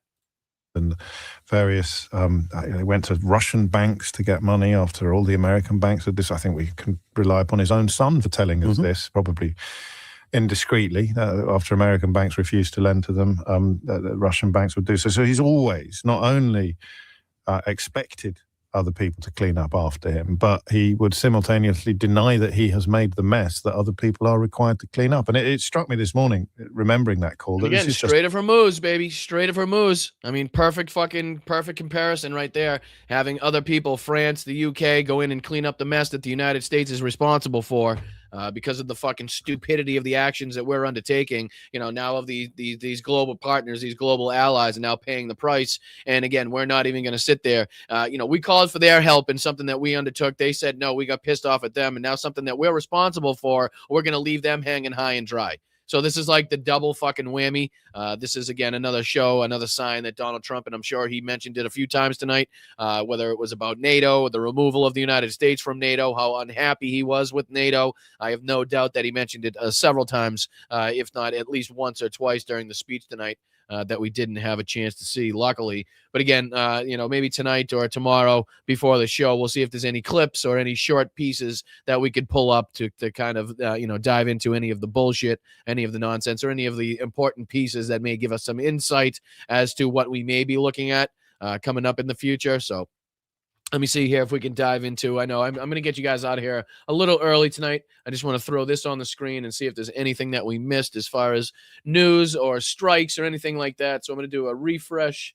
Let me see if there's anything that we missed on the OSINT defender, because he's usually pretty good at putting together some of these clips as Donald Trump was speaking. I'm wondering what else was taking place behind the scenes. Gold and silver prices collapse following Donald Trump's address to the nation. The Iran war by President Donald Trump. What the fuck is that all about? Gold and silver prices collapse following tonight's address to the nation on Iran war by President Trump.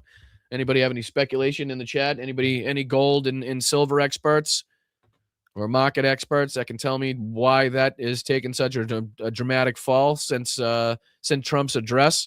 Was there anything specific? Is that because of his statements about NATO? Boston Brian, you should play the open letter from the president of Iran. I'll have to check it out first. I'll check it out first, just in case there's any. I don't want to be playing anything about or against the United States troops themselves. You know what I mean? So I'll check it over, see what it entails, see what he talks about, and then we'll see if we could play it on the show. I do like to do a little bit of research and making sure that we're showing the right things on the show beforehand. But I'm just kind of curious. I actually cackled out loud on the gold crash.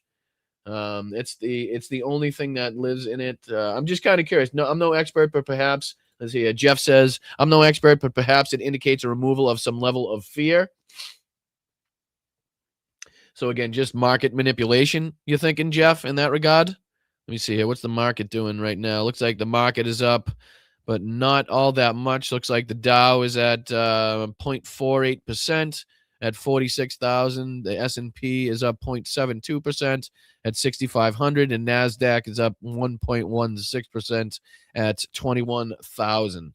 Again, I'm no market expert, so I don't know if that's substantial or not substantial. But again, you can always tell that the market reacts to what Donald Trump says, and that's something that he's noticed too, and he's used that to his advantage, and he's used it to the advantage of the people surrounding him as well.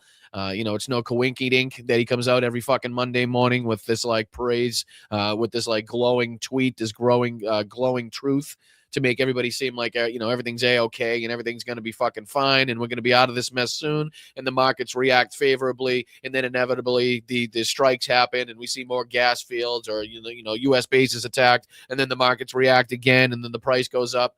I'm just kind of curious. I know the price of oil was on its way down a little bit earlier. I'm just curious where that's at. Nope, but back up.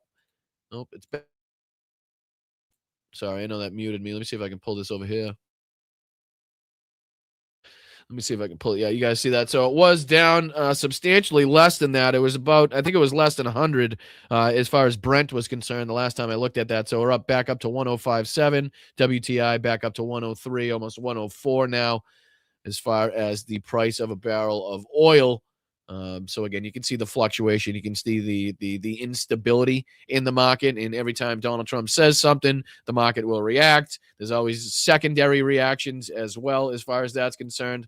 But you can see here that at least gold and silver having dramatic effects here. President Trump did not criticize NATO or announce the deployment of ground troops tonight in Iran to Iran during tonight's address to the nation. So I was wrong. So I was wrong in my assessment. He didn't criticize NATO or announce the deployment of ground troops to Iran during tonight's address to the nation. Strange. I thought that would be a big part of the speech tonight, but I'll have to see if there's any parts that I could look at as far as that's concerned. I have a little bit of trouble. Believing that, to tell you the truth. Oil prices surged tonight after tonight's address by Donald J. Trump regarding the Iran war, with the crude oil WTI surpassing 103 a barrel, while Brent crude approaches 106.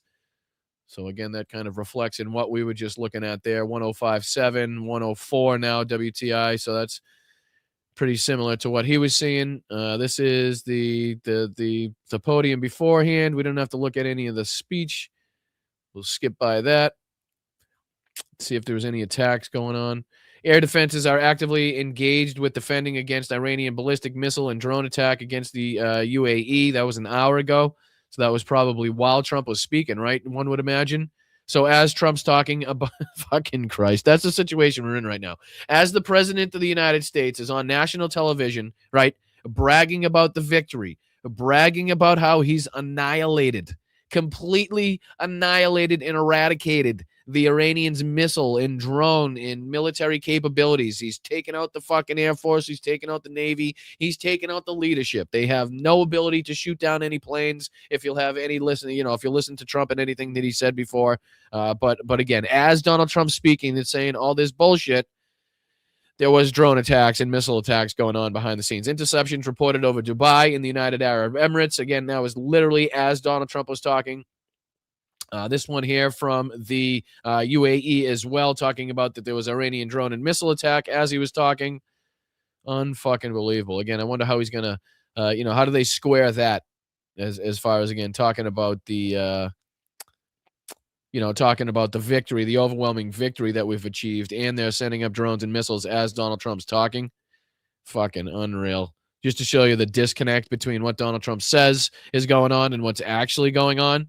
I know there's a lot of this Artemis launch going on as well.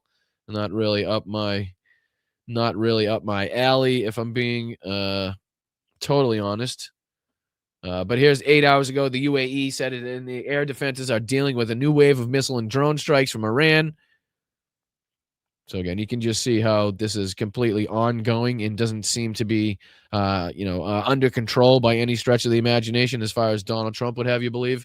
But what do you say we get into thanking some people tonight? I really do appreciate you for sticking with me. I know we're a little bit early, but what do you say? Everybody deserves an early night for once in a while. And again, we had a great conversation with Jake earlier on in the first hour. So again, anybody that's joining us late, if you could go back and if you find it, and if you fancy it at all, go back and check out the conversation we had with Jake Broe. Again, he just finished, I believe he said it was his 7th or 8th $1 million campaign. So again, a YouTuber, and again, meant with no disrespect whatsoever, a YouTuber who has come up with and raised and utilized his community to put together almost $10 million in funds raised to go to the war in Ukraine, whether it be via drones or vehicles. Again, just think of the pride that we felt just raising almost 24,000 euro to send over a single truck, and he's done it several times to do it as far as $1 million. So again, the leagues are quite clear, and differently and quite clearly we're in different leagues as far as that's concerned. So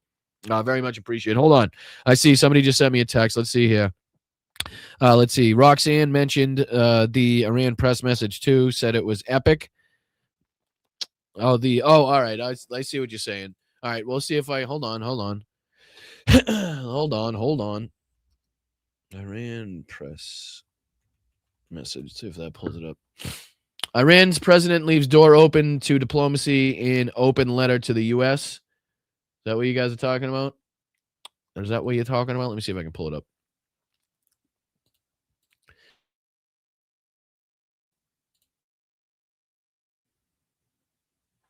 All right, let's see if I can pull. Iranian president leaves door open to diplomacy in open letter to U.S. Is this what? Am I watching the right shit? Am I looking at the right shit?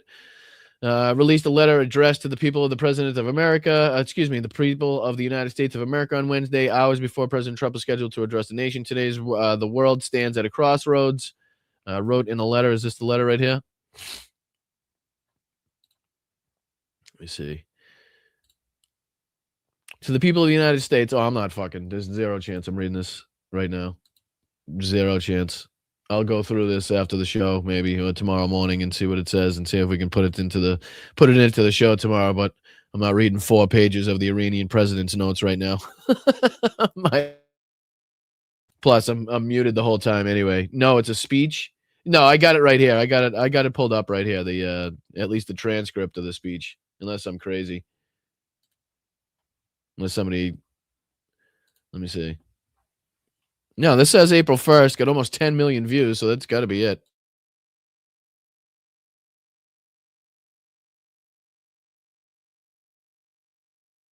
Is that not it? Is that what it is? This looks like it's just a transcript, right? In the name of God, the compassionate, the merciful, to the people of the United States of America, to all those amid the flood of distortions and manufactured narratives, continue to seek the truth and aspire to a better life. I ran by this very name, character, and identity, right? Yeah, that's it. Yeah. So, again, we'll see if I'll read through it. Excuse me. I'll read through it either after the show or tomorrow morning and see if we can pull up any parts of that, or we'll talk about that tomorrow, but I'm not going through the 4 pages. Is there a video of him saying it? Not that I would understand him saying it, but maybe we could pull that up and it would save us a little bit of time as well.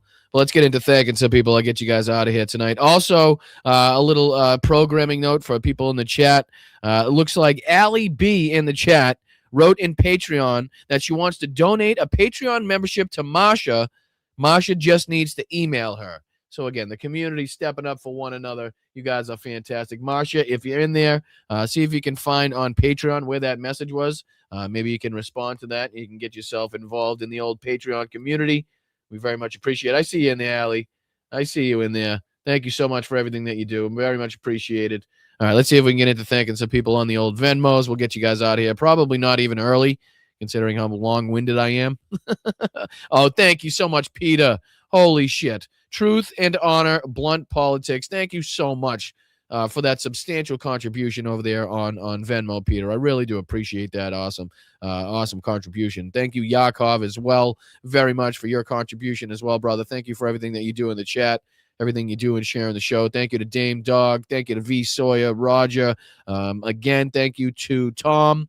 We're wishing you well. Unfortunately, it sounds like our main man, Tom, the unfortunate altar boy, is back in the old hospital, which means we're going to have to be sending him some good vibes from the Blunt Politics community here. So shout out to Tom. Get well soon, my brother. If you need anything, you just let us know. You reach out, and we'll be sure to be there for you. And then again, thank you to Jennifer and Claudia and Jenny Faye over the last couple days. You guys have been, again, fantastic as always in making sure you're taking care of the show.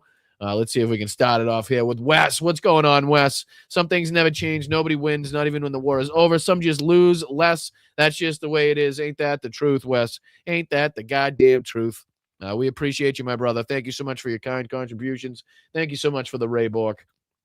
Very kind of you, my dude. Thank you, Ricky, as well, for the $5. Let's fucking go. Big thank you to Jake Broe. Absolutely. I second that. Very, very appreciative of him for taking the time out to talk to us.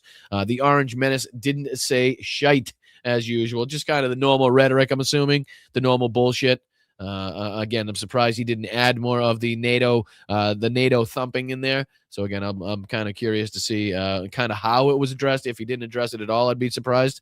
But thank you so much, Ricky, for being here for 23 months. Very, very kind of you. Thank you so much for the support. That goes for Jim as well. Trump can't go hard on anything. Oh, shit.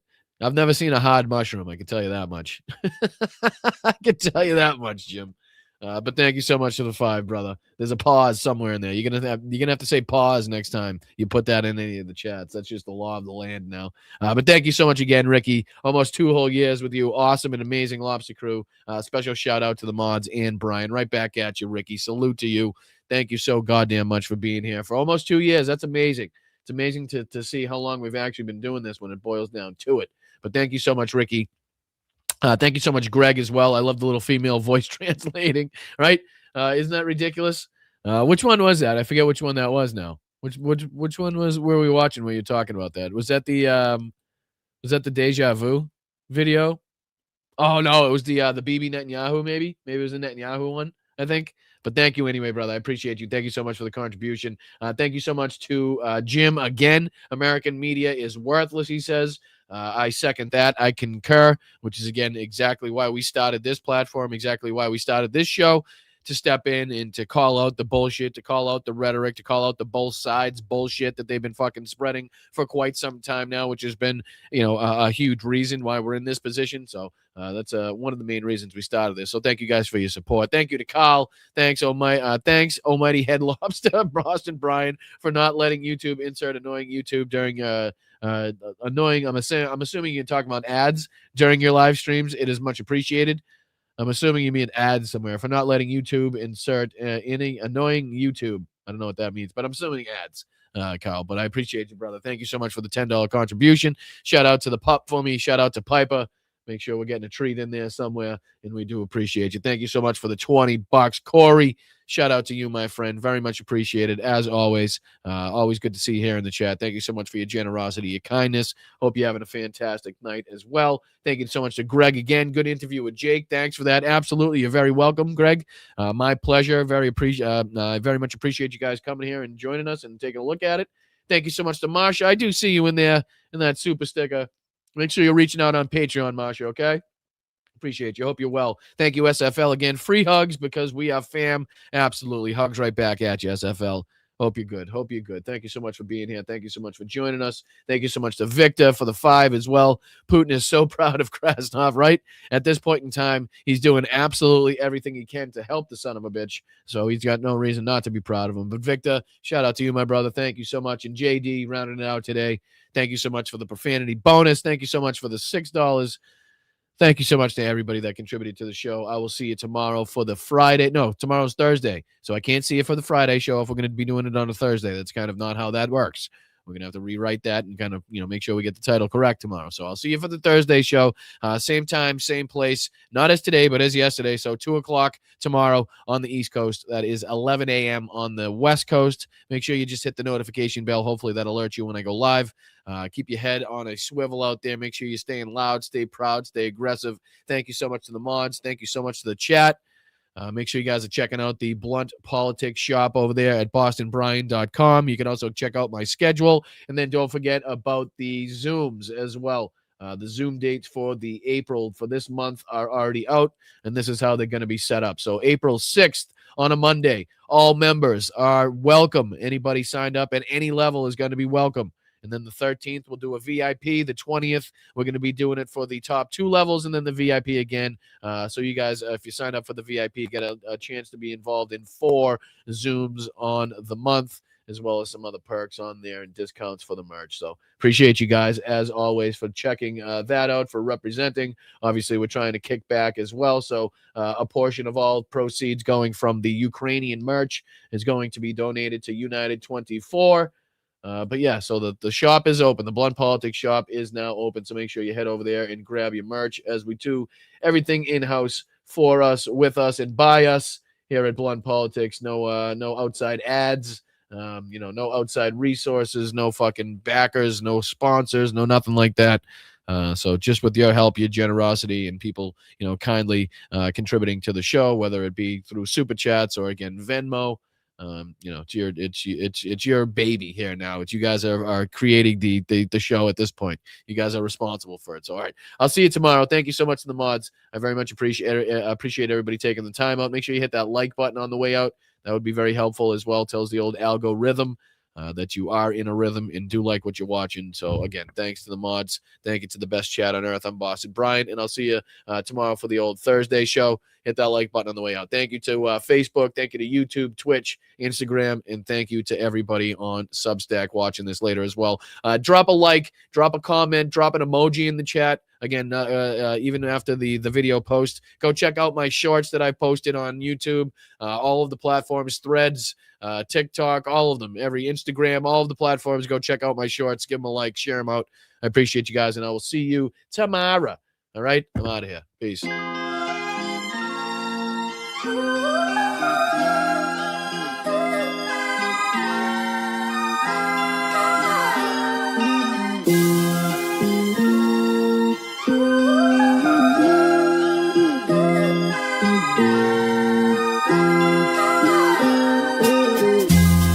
Cosmic Rose, how are you? So good to see you. Thank you so much. Georgie, I see you, Georgie. Hey, Laura, how are you, Lewin? Thank you so much. Thank you, Pops. Appreciate you, brother.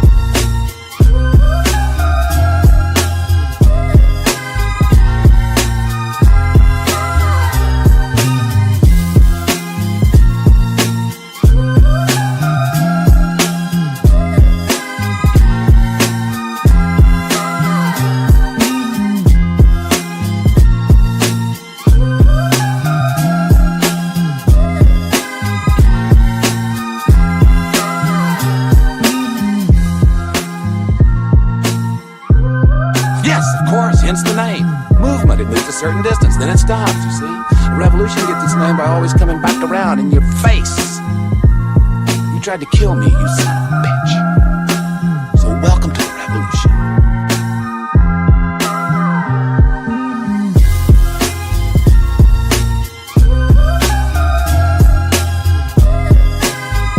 He says, wrecked him, damn near killed him. I'm just dandy. I got a bowl of chocolate pudding in my underpants. Bad news, bad news. Even when it's good news, it's bad news. I said mud, I said crud. You fall into some crud or something? Venezuela. Did you just see Maduro? Venezuela. It's unbelievable. The population in Thailand is 63 million people. It is twice the size of Wyoming. Its chief exports are textiles, footwear, and rice. Each year, approximately 13,000 people are killed in car accidents in Thailand. Eating the dogs, the people that came in, they're eating the cats, they're eating the pets of the people that live there. I'm standing up here bashing the living shit out of Nazis. Oh, get those lights off! Off! Turn them off, they're too bright, turn them off! Cacophony, a crescendo, a finale, a good... We will once again be fighting for our freedom. Not from tyranny, oppression, or persecution, but from annihilation. We're fighting for our right to live, to exist. And should we win the day, the 4th of July will no longer be known as an American holiday, but as the day when the world declared in one voice, we will not go quietly into the night. We will not vanish without a fight. We're going to live on. We're going to survive. Today, we celebrate our Independence Day.